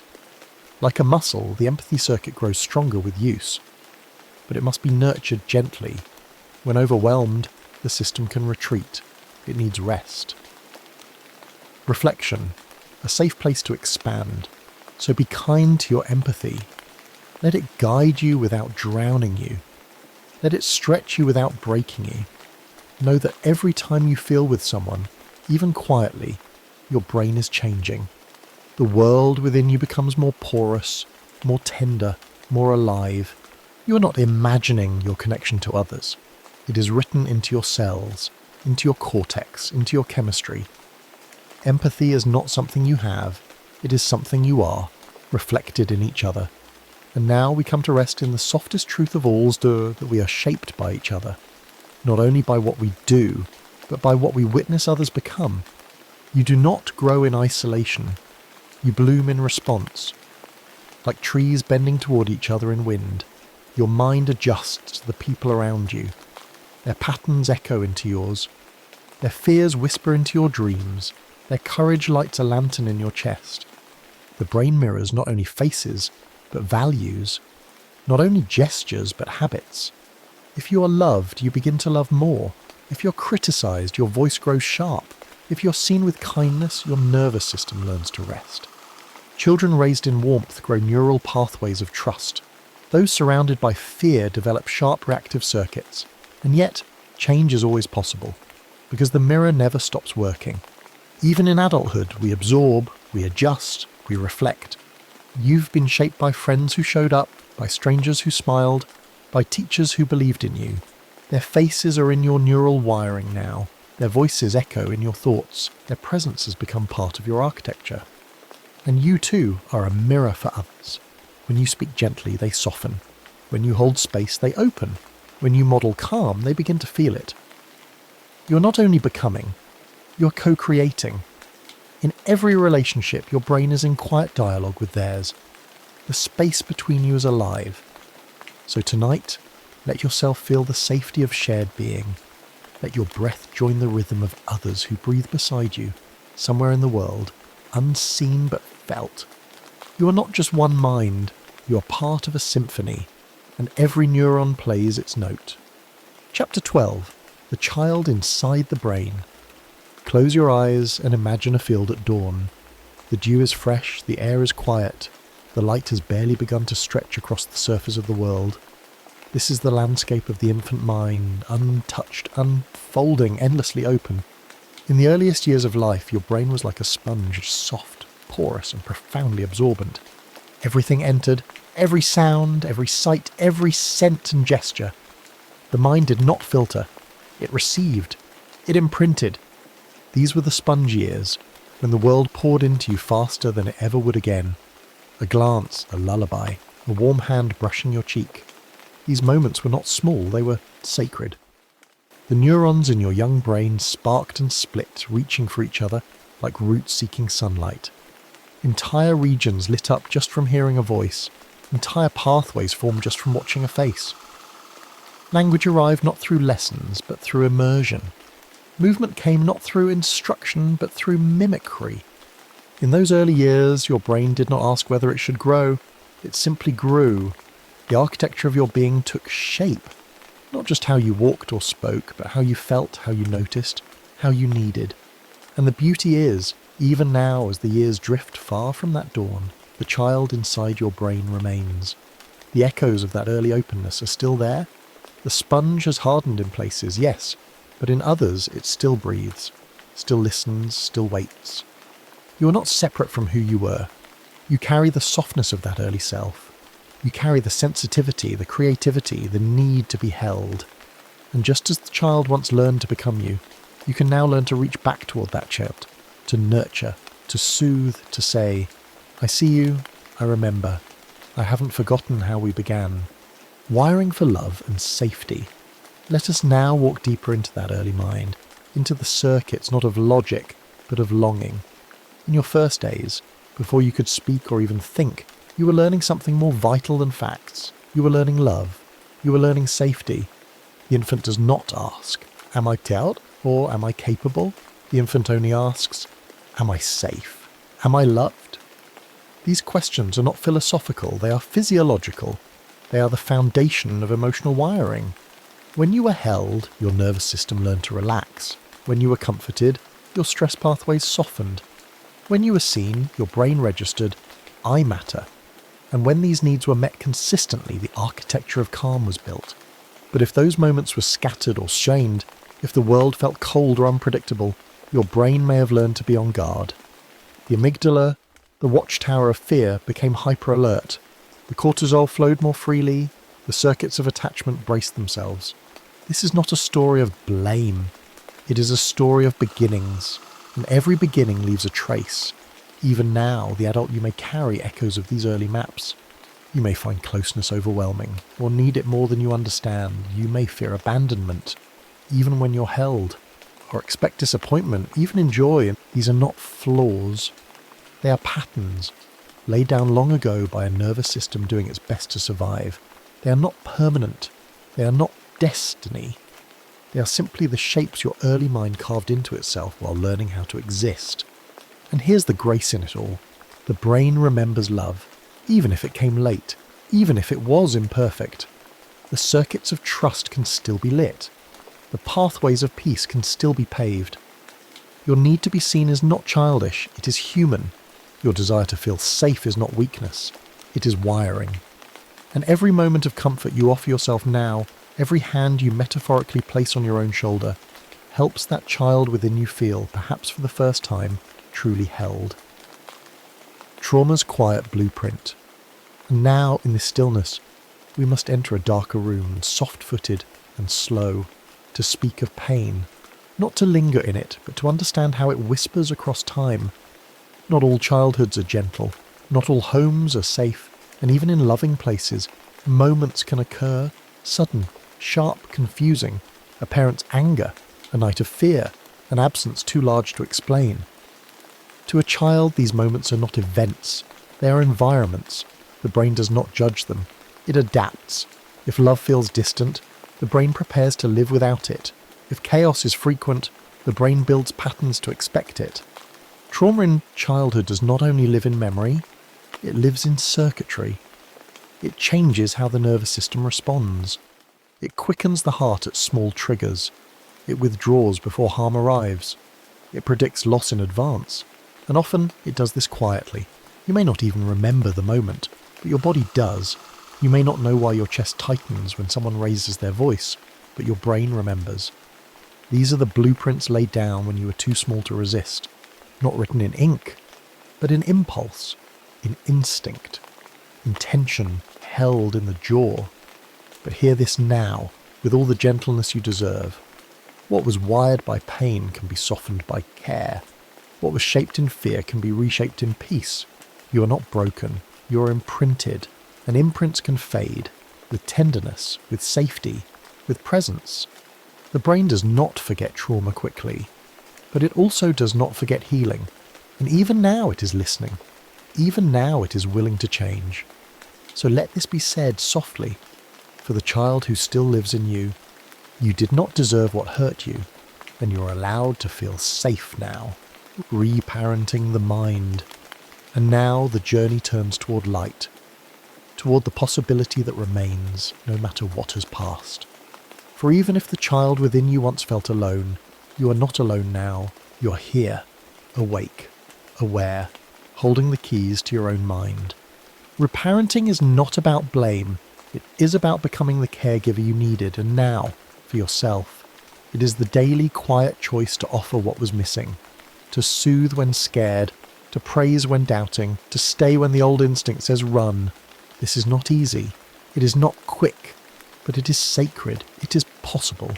When you pause before judging yourself, that is reparenting.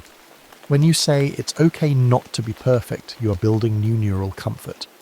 When you breathe through shame and choose softness instead, you are rewiring your nervous system. And the child within you listens. They may not trust you at first, but with time they begin to believe that someone will stay, that love can be safe, that life is not just survival. Your adult mind can become a haven, a home, not free from pain but full of permission, to rest, to play, to learn without punishment. The brain, even after decades, is not finished. It is waiting for signals. It is waiting for intention. And intention, dear one, can come at any age. You are allowed to hold your younger self, not with pity, with awe, with the honour of saying you made it here. So let your heart speak inward. Let your breath slow with kindness. Let your mind become the parent it once longed for. The child inside you is still becoming, and so are you. Chapter 13. Silence as a Sculptor. Let the noise fall away now. Let the breath deepen. Let the moments stretch soft and slow. You're not running. You're not reaching. You are here, and here is quiet. Beneath the surface of your life, the voices, the scrolling, the striving, there is a quiet place, a space behind the noise, a pulse behind the pace. And when you reach it, something inside your mind begins to shift. Even the busiest mind, even the most tangled storm of thought, responds to stillness. It doesn't disappear. It reorganizes. It finds rhythm again. In a quiet moment, the chaos of the brain begins to settle. The chatter of the outer world gives way to something more gentle, a reordering, a hush in the neural wind. The brain is not idle in silence. It listens differently. It begins to notice what is usually drowned out, the hum of your body, the arc of your attention, the gentle flutter of thoughts unspoken. Neurons that once raced to keep up with information now have space to reflect, to rewire. Regions that track fear and stimulation soften. The parts of you built for reflection and creativity begin to stir. This is not escape, this is repair. This is how the mind comes home to itself. Even a minute of stillness, even a breath taken with full attention, begins to calm the inner weather. It lowers the volume of background tension. It whispers to your brain, "You're safe now. You can slow down." And in that slowing, something beautiful begins. New patterns emerge, old pathways begin to fade. Attention becomes more precise. Emotions become less jagged. Like dust settling in sunlight, your thoughts grow clearer. Stillness is not empty. It is sacred space, a field where the brain, finally unburdened by the input, begins the quiet work of restoration. Let yourself stay here a moment longer. There is no need to fill the silence. It is already full of renewal. The default mode network. Now imagine your mind as a sky, vast and open, dotted with clouds. You are not focused on any one thought. You are not trying to solve or fix or perform. You are simply drifting. And in this drifting, something unexpected begins to glow. A network of brain regions, called the default mode network, flickers into activity. This is the part of your mind that lights up when you're doing nothing, when you're resting, daydreaming, wandering through memories, imagining the future, reflecting on who you are. It may seem counterintuitive that the brain becomes more active when you stop trying, but in this default state, the mind begins to knit together fragments. It sorts the day's impressions, spins loose thoughts into threads of meaning. Here is where imagination lives, here is where stories begin, where you rehearse conversations, revisit old moments, or picture possibilities not yet real. It is a sacred mental meadow, this default mode network, and it needs stillness to awaken. When you are constantly occupied, it cannot rise, it cannot breathe. But in moments of silence, in walks, in rest, in quiet gazing, it returns.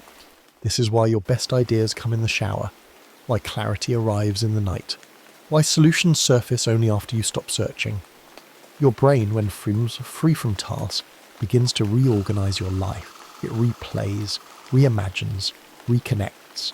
And the beautiful truth? This wandering is productive. This stillness is intelligent. Your creativity is not born from effort, but from space. So allow it. Let your mind float sometimes. Let it rest on the current of nothing in particular. The brain will do what it knows how to do. Reflect, repair, dream. Let it wander. Let it wonder. That too is how you grow. Meditation's gentle power. Now let us go deeper still, into the breath, into the body, into the practice of noticing and not needing to change. Meditation is not about escape. It is about arriving into the present, into the breath, into the heartbeat that has been with you since the beginning. When you sit in stillness, when you place attention gently on the breath, on the space between thoughts, the brain listens. It responds. Slowly, steadily, the areas responsible for stress begin to quiet. The amygdala, your alarm system, becomes less reactive. The prefrontal cortex, the part that makes wise choices, grows stronger. The hippocampus, tied to memory and emotion, becomes more balanced. It is not magic. It is muscle. The muscle of presence. Even 5 minutes a day, even a few steady breaths when life becomes sharp, these are enough to begin reshaping the brain's inner landscape. With each return to stillness, you strengthen the circuit of self-compassion. With each breath that you meet without judgment, you soothe old tension. You remind the nervous system that not every moment is a crisis, and in this gentle rewiring, something ancient stirs, the ability to sit with discomfort without fleeing, the ability to find peace not in circumstances, but in awareness. Meditation is not about perfection. It is not about emptying the mind. It is about holding space for what is, and letting it be enough. It is a quiet revolution, choosing to stop, choosing to listen inward, choosing to allow your brain to shift, not by force but by presence. Each breath is an invitation. Each pause is a gift. And the brain quietly begins to bloom in the soil of silence, the sanctuary within. And now we arrive to the innermost chamber, the softest space, the sanctuary, This sanctuary is not somewhere you go, it is something you are. A stillness that exists beneath all thought. A quiet hum beneath the noise. It does not ask for silence around you. It asks for silence within, not as absence, but as presence. Not as retreat, but as return. Here, the brain is not calculating, it is not preparing, it is not defending, it is breathing, simply breathing. The nervous system lowers its guard, the heartbeat slows, the muscles release their grip. And in this rest, this true sacred rest, the brain begins its deepest repair. Toxins are cleared, connections are strengthened, new pathways are pruned and reinforced. Even sleep begins here in this sanctuary of surrender. You do not need to achieve this place, you need only allow it. It was never far, it was never outside of you. It is the space you were born with, the place you return to as a child in daydream, the pause between one thought and the next. It is the inhale that fills your chest, the exhale that lets you go. And here, in this place, the mind becomes new again. Not because it tries, but because it remembers how. This is neuroplasticity in its gentlest form. This is how silence sculpts, not with noise, but with grace, not with effort, but with permission. So rest now, dear listener. Let your breath carry you. Let your thoughts settle like leaves on water. Let silence hold you. You are not alone in the quiet. You are surrounded by the most ancient intelligence, your own, and it is listening. It is healing. It is becoming. Sleep now. The sculptor is at work. Chapter 14. Music that rewires the mind. You hear it before you know you're hearing it. A gentle rhythm hidden inside the silence, like rain tapping softly on an unseen window. Your ears catch it, but something deeper responds. A hum, a note, a swell of melody, and suddenly your whole body listens. Beneath your skin, your heart steadies to its tempo. Beneath your skull, the brain lights up in quiet applause. When music touches you, it does not come gently to one door of the mind. It arrives all at once, like a warm tide sweeping through every hallway. The part of your brain that controls movement stirs, even if you lie still.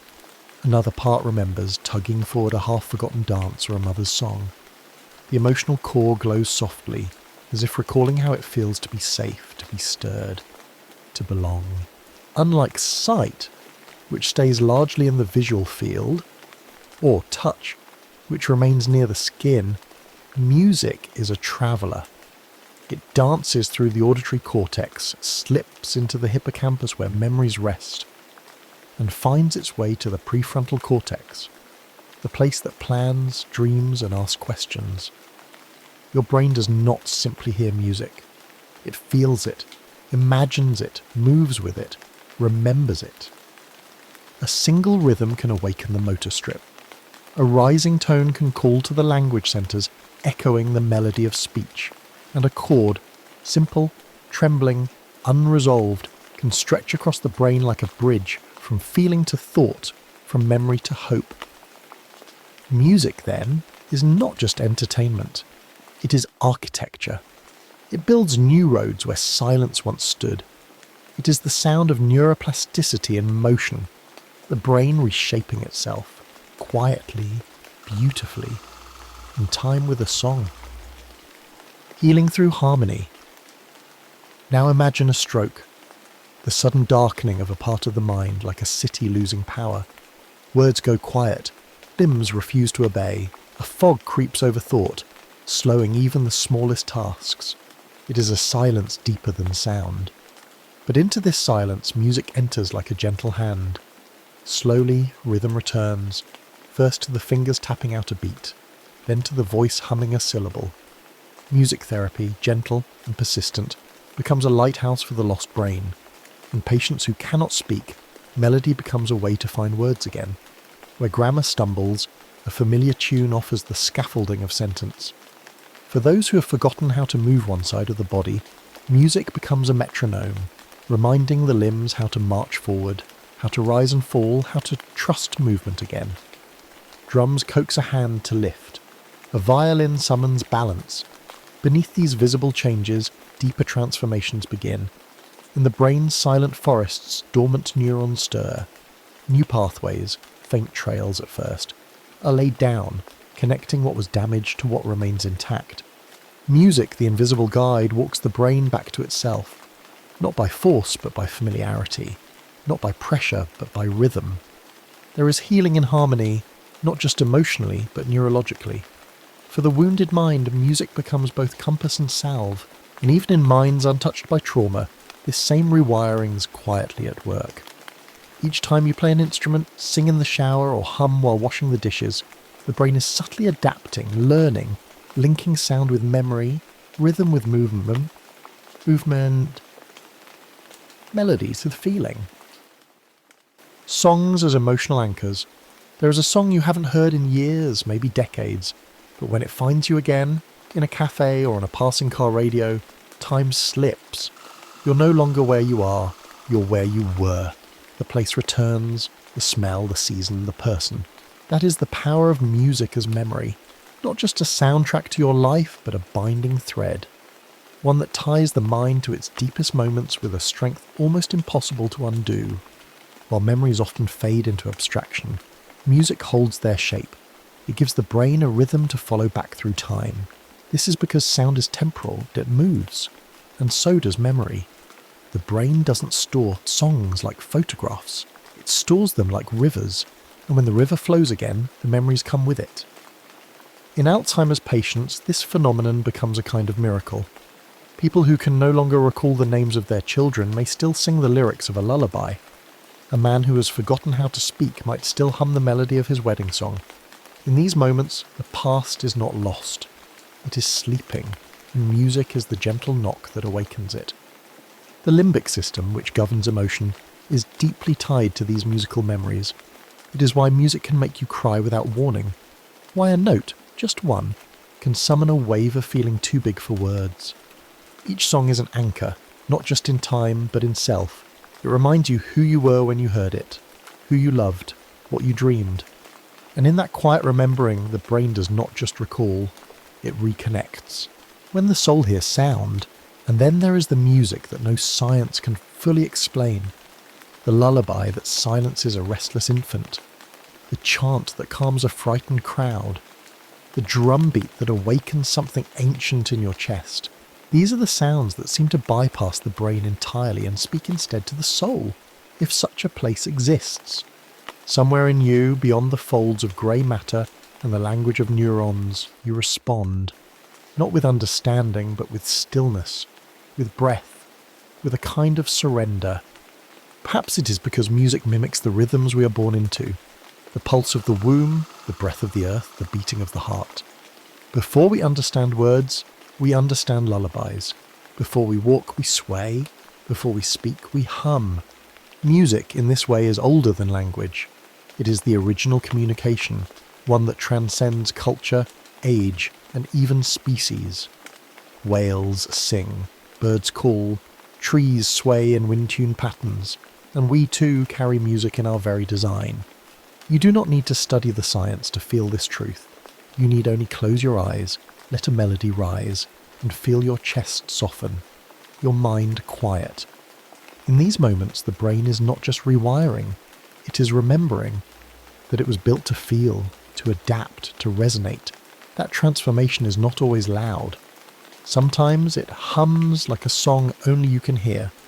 So tonight, if the world feels too sharp and too fast, let music soften its edges.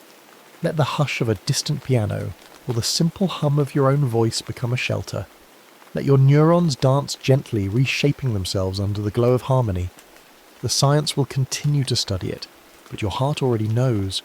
Music is not just sound, it is healing, it is memory, it is presence, and somewhere in your quiet mind it is already beginning again. A note, a pulse, a path. Chapter 15. Light in the wires. You open your eyes each morning and without needing to think, the world pours in. Light, colour, form. But what really happens in that quiet moment of waking? What are your eyes doing truly? You may think of them as windows, but in truth they are far more. They are not merely lenses or cameras, they are living branches of your brain, curled gently into the sockets of your skull, reaching outward like fingertips into the visible world. The retina, that delicate film at the back of each eye, is not separate from your nervous system. It is brain tissue, folded into a thin sheet of light-sensitive cells. Rods and cones, shaped like tiny antennae, wait to receive the language of photons. The moment light touches them, light from the moon, from a candle flame, from a mother's face, something ancient begins to stir. Electrical signals begin to pulse. The optic nerve awakens like a silver thread of thought, carrying these signals inward. What begins as brightness becomes a pattern, then meaning, then memory. There is no boundary, no gap between seeing and knowing. You do not look with your eyes alone, you look with your mind. And what you see, each shadow, each shimmer, leaves its trace.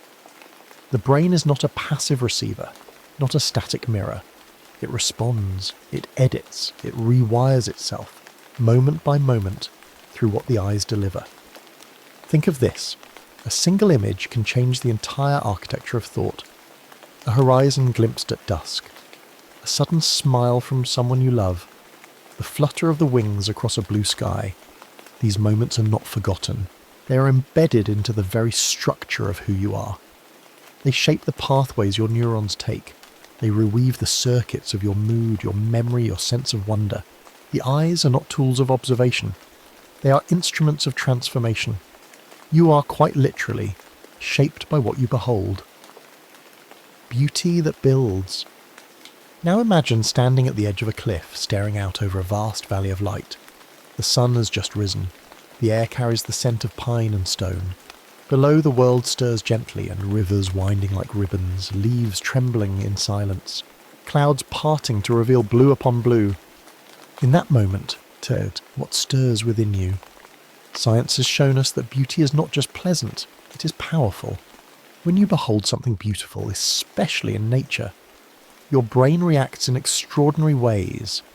Dopamine begins to rise, not in chaotic floods, but in gentle waves.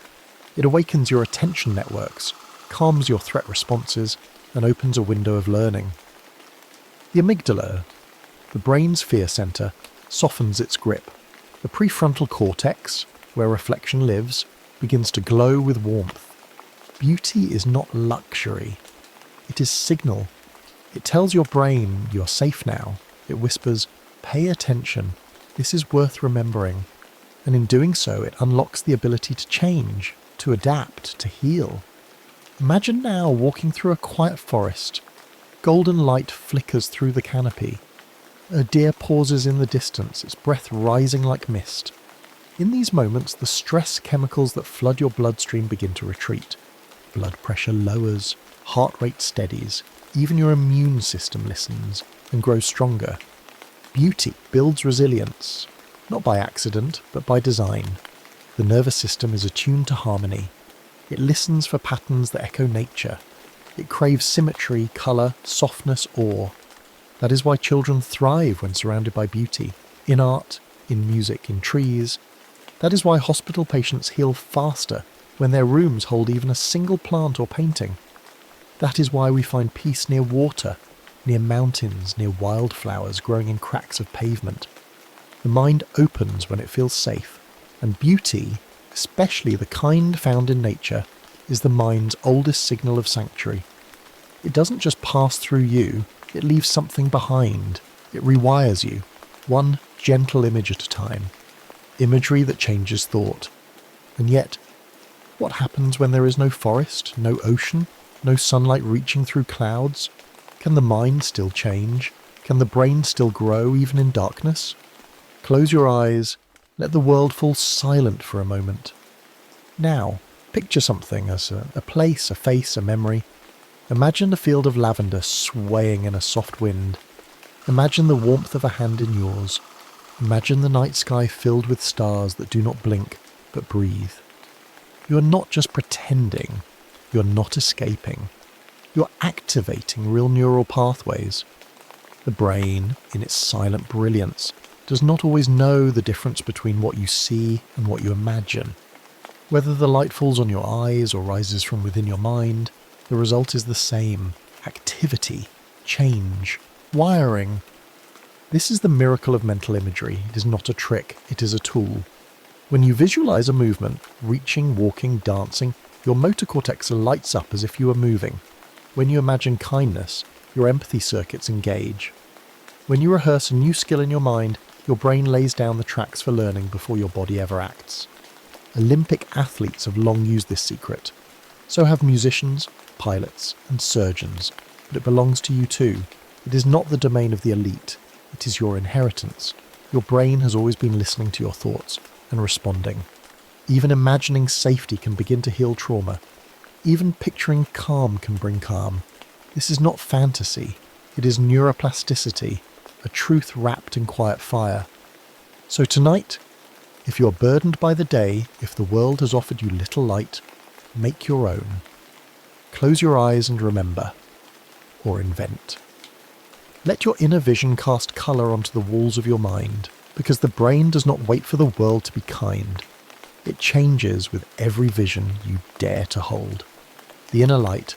And now, at the edge of sleep, let us return inward. Let us step gently into the archive you carry, the place where light never dies. Behind your eyes lies a cathedral of memory. Each corridor holds fragments of vision, vivid, trembling, alive. There's way sunlight filtered through your childhood window, the sparkle of frost on morning grass, the colour of a loved one's laugh. These sights are not gone. They are stored in you, tenderly folded in the folds of your cortex, humming with open silent electricity. You may think of memory as a thing you carry, but it is more than that. It is something you are. Every remembered image, every recalled scene, every dream-formed shape becomes part of the map your neurons draw. And every time you return to one, by thought, by longing, by stillness, you strengthen it. To remember a face is to light up the fusiform gyrus. To remember a walk by the sea is to stir the visual cortex and the hippocampus. To remember colour is to awaken the very cells that once danced to light.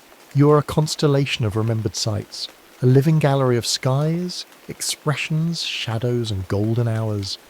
Your brain does not discard beauty. It keeps it, tucked beneath thought, beneath language, beneath time. Tonight, if you feel alone, close your eyes. Picture the most beautiful thing you've ever seen. Let it unfold slowly. Let it shimmer. Let it speak in silence. And know that it is not just comfort. It is code. It is blueprint. It is transformation still underway. The brain rewrites itself through memory. Even without new input, even without open eyes, your neurons continue their sacred task to reshape, to reweave, to renew. There is a light you carry that does not flicker. It is the glow of what has touched you. It is the proof that even one moment of beauty can last a lifetime, and it is always with you.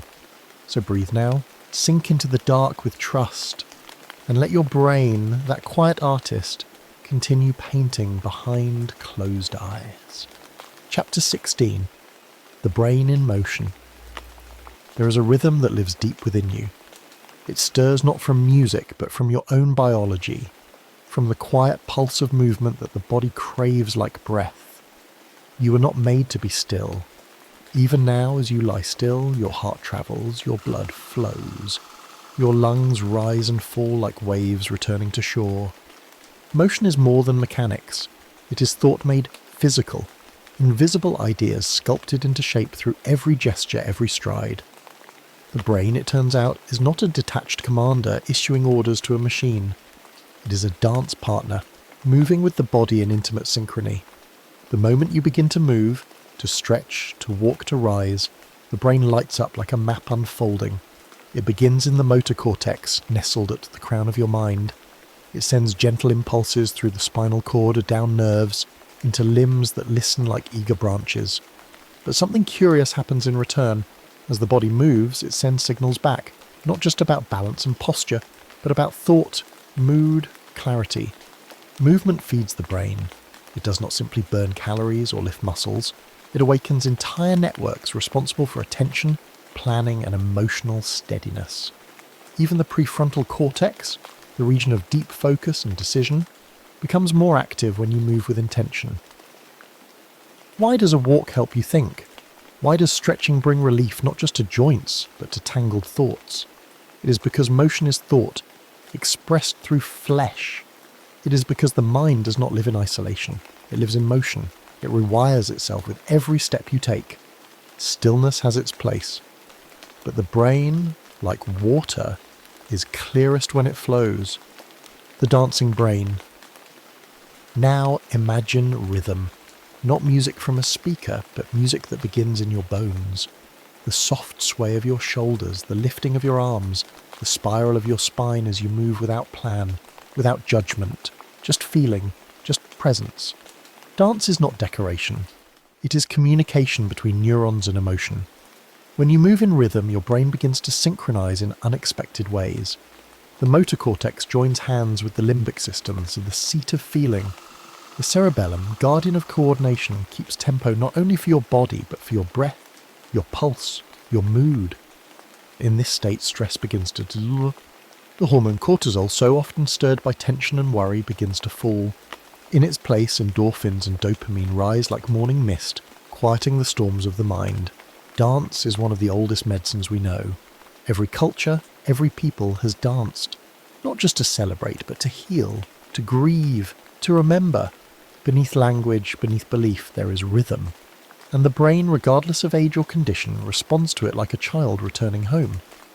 Neuroscientists have seen this in scans, how dance enhances connectivity between brain regions that are otherwise dimmed by time or trauma. In people with Parkinson's, movement linked to music awakens motor patterns. In children with developmental delays, dance becomes a bridge to attention and expression. But you don't need a diagnosis to benefit. The moment you allow your body to sway, your brain begins to rewire. Even a small motion, fingers tracing a circle, a head tilting with breath, becomes a signal of integration. The inner systems begin to speak to one another again. You do not need choreography, you only need surrender. A willingness to let the mind be carried by the body. A willingness to let emotion have form. The dancing brain is not performing, it is remembering that you are more than thought. You are a rhythm in motion, walking toward insight. And now, let us walk, not hurried, not forced, but gently, as if the world is unfolding beneath your feet like a ribbon of silence. There is a sacredness to walking, especially when it is done without destination. It is not only the legs that move, but the thoughts, meandering like streams, looping gently through the woods of the mind. When you walk, your hippocampus, the part of the brain responsible for memory and spatial navigation, begins to grow in activity. New neurons, called neuroblasts, are born more easily. It's as if each footstep stirs the soil of the brain, allowing new seeds of thought to take root. Even the emotional circuits are soothed. The amygdala, which flares during fear, quiets down as your stride finds its rhythm. Your breathing deepens, your vision softens. The mental chatter that once cluttered your awareness begins to fade as replaced by something slower, something deeper. Great thinkers, from Darwin to Wordsworth, walked to find their ideas. But it was not thinking alone that they were seeking, it was rhythm. The slow repetition of motion that gently wrings anxiety from the bones. When you walk among trees, or down a quiet path, or even in circles in your own room, your mind listens. It hears the call of calm. Even in grief, walking can carry you, not away from the pain, but through it, step by step, stride by stride, allowing the nervous system to process what the heart cannot yet name. The brain was made to move, and it moves best when you do. So tonight, as you rest, imagine walking somewhere beautiful. A beach, a forest, a mountain road. Let each imagined step soothe your mind. Let your thoughts find their own path forward. Insight does not always arrive in stillness. Sometimes it walks beside you, the body's memory. And now we arrive at something even deeper. Beneath motion, beneath rhythm, there is memory. Not the kind you speak, but the kind you feel. They call it muscle memory, but it is not stored in the muscles. It is held in the brain, in the motor networks, the cerebellum, the basal ganglia. When you learn to ride a bike, or tie a shoe, or play a chord on a piano, you are etching patterns into your nervous system. With each repetition, the signals become faster, stronger, more automatic. These memories do not fade easily. They live beneath conscious thought. That's why you can return to a skill after years away and feel it return like an old friend. The body remembers what the mind forgets. This memory is quiet. It does not speak in words. It speaks in movement, in the way your fingers curl, in the way your spine aligns, in the pause before a leap. Trauma too lives here, not just in thoughts, but in physical patterns. A shoulder that tenses before trust, a chest that tightens in uncertainty. But the good news is this: just as the brain can remember pain through the body, it can also learn safety through movement, through repetition, through rhythm. Each gentle stretch, each dance, each walk becomes a message. You are safe now. And slowly, those messages become patterns. Those patterns become memory. And that memory becomes the new baseline for the brain. You are not stuck. You are being rewritten every time you rise, every time you breathe into a new posture, every time you move with awareness and grace. The body is not separate from the mind. It is its oldest mirror. So tonight, let your body rest. But know that it remembers. Know that the motions you've repeated in love, in joy, in care, they live in you still. And they are guiding your brain toward healing. You are always becoming, not just in thought, but in motion, in rhythm, in flow. Even in stillness, your inner dancer moves. Even in sleep, the brain continues its choreography. Chapter 17. Dreams that reshape the day. The stars blink behind your eyelids as night folds over the world. Your body sinks into the mattress, slow and weightless. But something within you stirs, not waking, not quite resting. The hum of consciousness does not vanish when you fall asleep. It simply changes its shape. While the muscles go slack and the breath deepens, your mind lights up in secret constellations. Deep inside your skull, in the shadowy folds of your brain, a gentle storm of activity begins. Electrical waves ripple across the cortex. Silent messengers, neurotransmitters, rise and fall like tides. It is during this strange and beautiful state of REM sleep, rapid eye movement, that your mind becomes most alive in the quietest of hours. The brain does not sleep the way the body does. It wanders. It rebuilds. It listens to whispers from the day just past and begins to sort through them, not like a machine but like a poet. Neurons fire in wild rhythms, rehearsing moments, softening wounds, binding emotions to images. This is the heart of neuroplasticity and slumber. The brain gently rewiring itself, not with blueprints, but with dreams. In the hushed theatre of night, your mind plays and replays the scenes of your life. It moves memories across synapses, pairs them with new feelings, edits the meaning, and lays the foundation for who you'll be when morning comes. In REM sleep, the brain is in its most malleable state, and yet it does not act with cold precision. It dances, it paints, it sings without sound. Learning continues, even when you're unaware, quietly integrating the day's lessons, both spoken and unspoken, into the intricate cathedral of yourself. And as the night deepens, the curtain rises on the surreal stage of dreams. Symbol and story in the night. What are dreams, really? Strange flickers of story and colour, yes, but also something more. Dreams speak the language of metaphor, not logic. You don't just remember a fight with a friend. You swim through a stormy sea or chase a vanishing bird. Childhood home returns, not to inform, but to transform. In the dream world, nothing is literal, and yet everything is true. This is how the brain rewrites, through symbol, through myth, through whispered storylines that no waking word can capture. Neuroplasticity in its sleeping form is not only about pruning neurons or strengthening connections, it is about reimagining. As the dreaming mind takes fragments of real memory, a glance, a laugh, a wound, and wraps them in symbolic imagery, it helps you digest what you could not swallow during the day. An emotion too large to name is recast as a crumbling bridge, a locked door, a sudden flight. Your brain, ever adaptive, uses these metaphors not just to remember, but to remake. This is how you heal. This is how you grow. There is poetry in how the brain encodes meaning through dreams. It reprocesses pain by turning it into riddles. It untangles confusion by transforming it into story. A strange narrative unfolds across your sleeping mind. shaped by emotion more than fact. These are not hallucinations, they are messages in disguise. Each image a cipher, each scene a secret algorithm of an emotion. And though you may wake with only fragments, a flicker of forest, a familiar stranger, a sudden fall, those fragments are more than they seem. They are seeds. They plant changes within the brain, invisible but lasting. The story you dream may vanish at dawn, but its imprint remains deep in the neural soil. Something has shifted. You're not quite the same. Dreams as emotional healers. Have you ever wept in a dream and woken calm?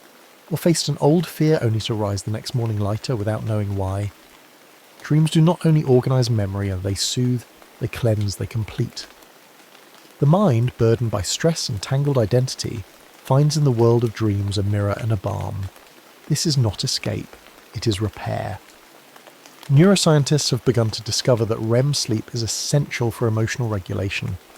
In dreams, the brain replays stressful moments but removes the edge, dulls the danger.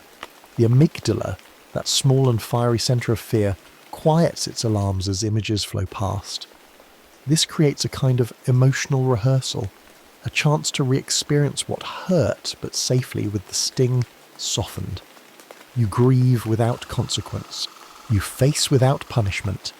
You live through sorrow again, but this time within the healing boundaries of a dream. This process reshapes not just memory, but identity.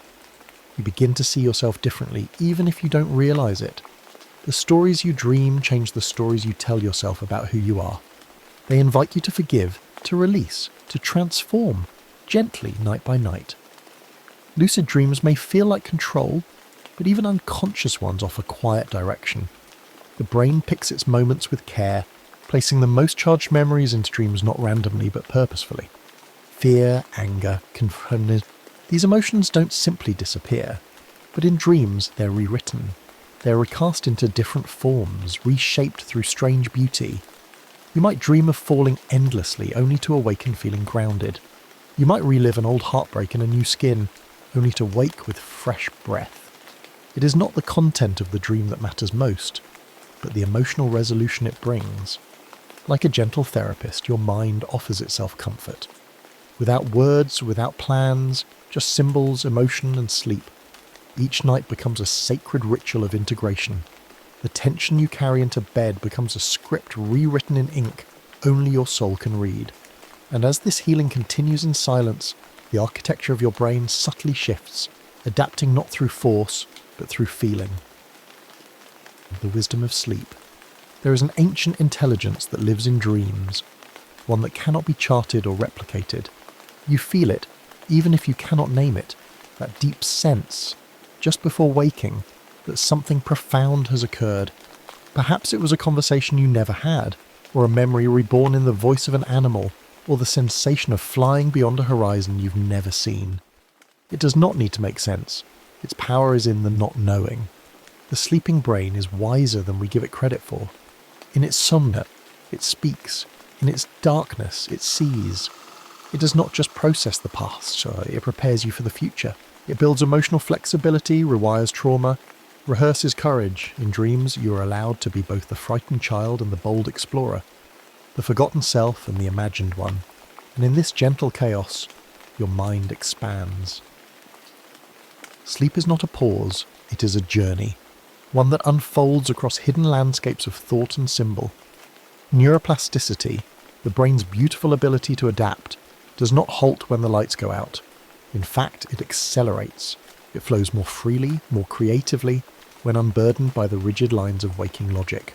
And so, while the world around you stills, your inner world blossoms, like a forest blooming under moonlight, unseen but alive. To trust in this process is to trust in yourself, to know that even in your most vulnerable state you are still becoming, still learning, still healing. Your dreams are not mistakes or nonsense. They are sacred blueprints. They are letters written in water, designed not to be remembered, but to be absorbed. So the next time you lay your head down, do not worry if your day was difficult or your thoughts are tangled. Let them be. Let them soften. Your mind knows what to do. In the hours that follow, it will whisper to itself the stories that set you free. It will untangle, reshape and rebuild, not with noise but with quiet knowing. And when you wake, you may not remember what happened, but something within you will, a piece of fear released, a sliver of hope restored, a truth rewritten not in ink, but in light. Chapter 18, Becoming the Brain's Whisper. Close your eyes now. Gently, let the light of the day fall behind you like petals in the wind. The noise, the names, the rushing, let them drift away, one soft breath at a time. Beneath all of it, there is a presence inside you that never sleeps. Not a voice, not a sound, but a rhythm, quiet and enduring. This is the mind's true heartbeat. A presence that shapes without force, builds without blueprints. A sacred sculptor that works not with marble or tools, but with moments. You carry it always, the quiet architect within. Neuroplasticity is not a shout. It is not fireworks or thunder. It is dew forming on leaves in the hush before dawn. It is the way a river, over time, smooths the hardest stone. Every time you feel something new, every time you wonder, every time you pause to breathe, your brain reshapes itself, as if listening, as if saying, yes, I felt that too. The changes are not loud. They do not announce themselves, but they are there, threading through you like roots seeking water. You've known this architect all your life, even if you never named it it. It was there when you first tied your shoes, when you first sang in the dark, when you broke, and when you began again. It is not impatient, it is not cruel, it simply waits.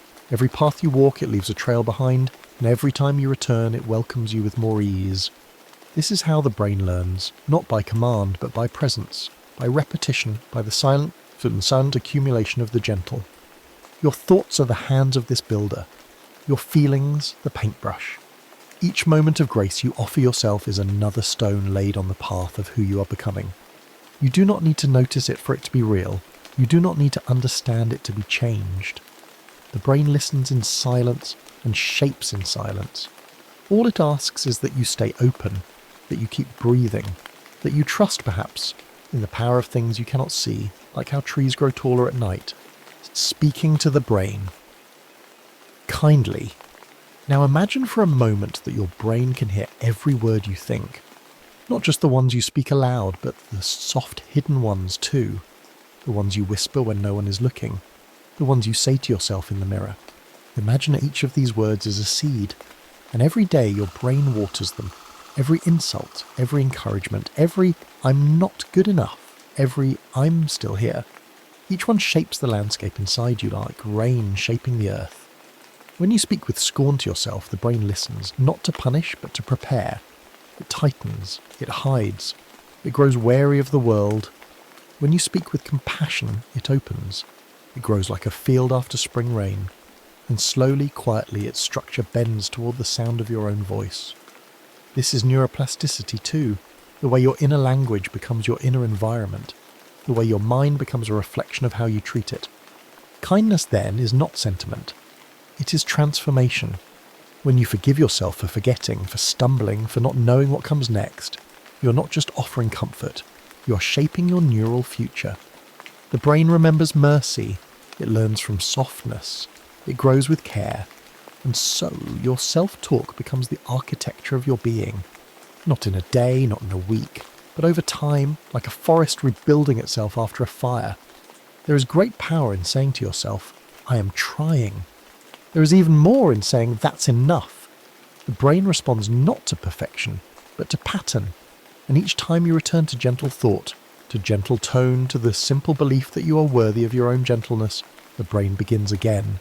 Building, rewiring, healing.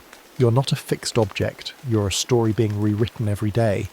And you are the narrator now. Change is always possible. Sometimes it feels like we are too late, too old, too tired, that the damage is done as the habits are set, the lines are drawn. But the brain has no calendar, does not keep score. It does not measure you against others. It only responds to what you do today, now, this breath, this moment. And in this, there is infinite hope. Because the truth is, change is always possible. There is no deadline for becoming. You might feel stuck, but your brain is still listening, still adjusting, still offering you the invitation to step forward. Every time you choose differently, to pause, to breathe, to speak more gently, to try again, the brain shifts. Its neurons reach out like roots towards something new. And whether it's learning to let go of anger, or to hold joy a little longer, or simply to believe you're enough, your mind is ready. This is not a fantasy, it is biology, but it feels like magic. Because the effects are slow, and the changes often come like morning fog, you only realise it lifted once the sun touches your skin. That's how healing works. That's how growth unfolds. Silently, naturally. Not with urgency, but with trust. There is an ancient grace in knowing that you are allowed to change. Not because something is broken, but because growth is natural. It is your right. Like water finding its level, like stars drifting into view. You are not late, you are not behind V, you are exactly where your brain can begin again. Let that truth settle in you like moonlight. You are not trapped in your past. You are being sculpted by your present. And every thought, every breath, every kindness you give yourself becomes part of the design. So let the brain rest. Tonight, and now, as night wraps around the edges of your mind, there is nothing more to do, no goal to reach, no thought to chase, just the soft rhythm of being here, exactly as you are.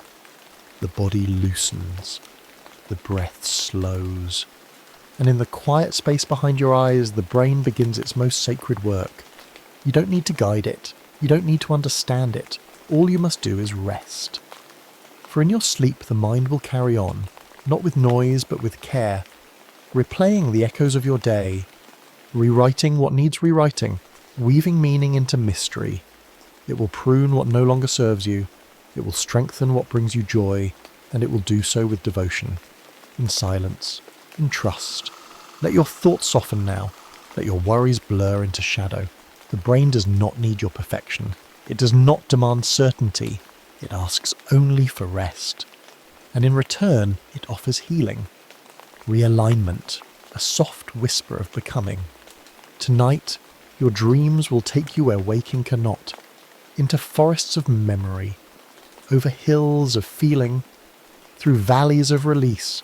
And when the morning comes, you may not recall where you wandered, but you will wake changed. A little lighter, a little clearer, a little more whole. You do not need to be anything more than you are in this moment. You're enough. Your mind is enough. And your rest, that simple act of letting go, is the most generous thing you can give yourself. So sleep now. Trust the brain that listens, that reshapes, that waits patiently for your return. You're still blooming, even in stillness, even in dreams.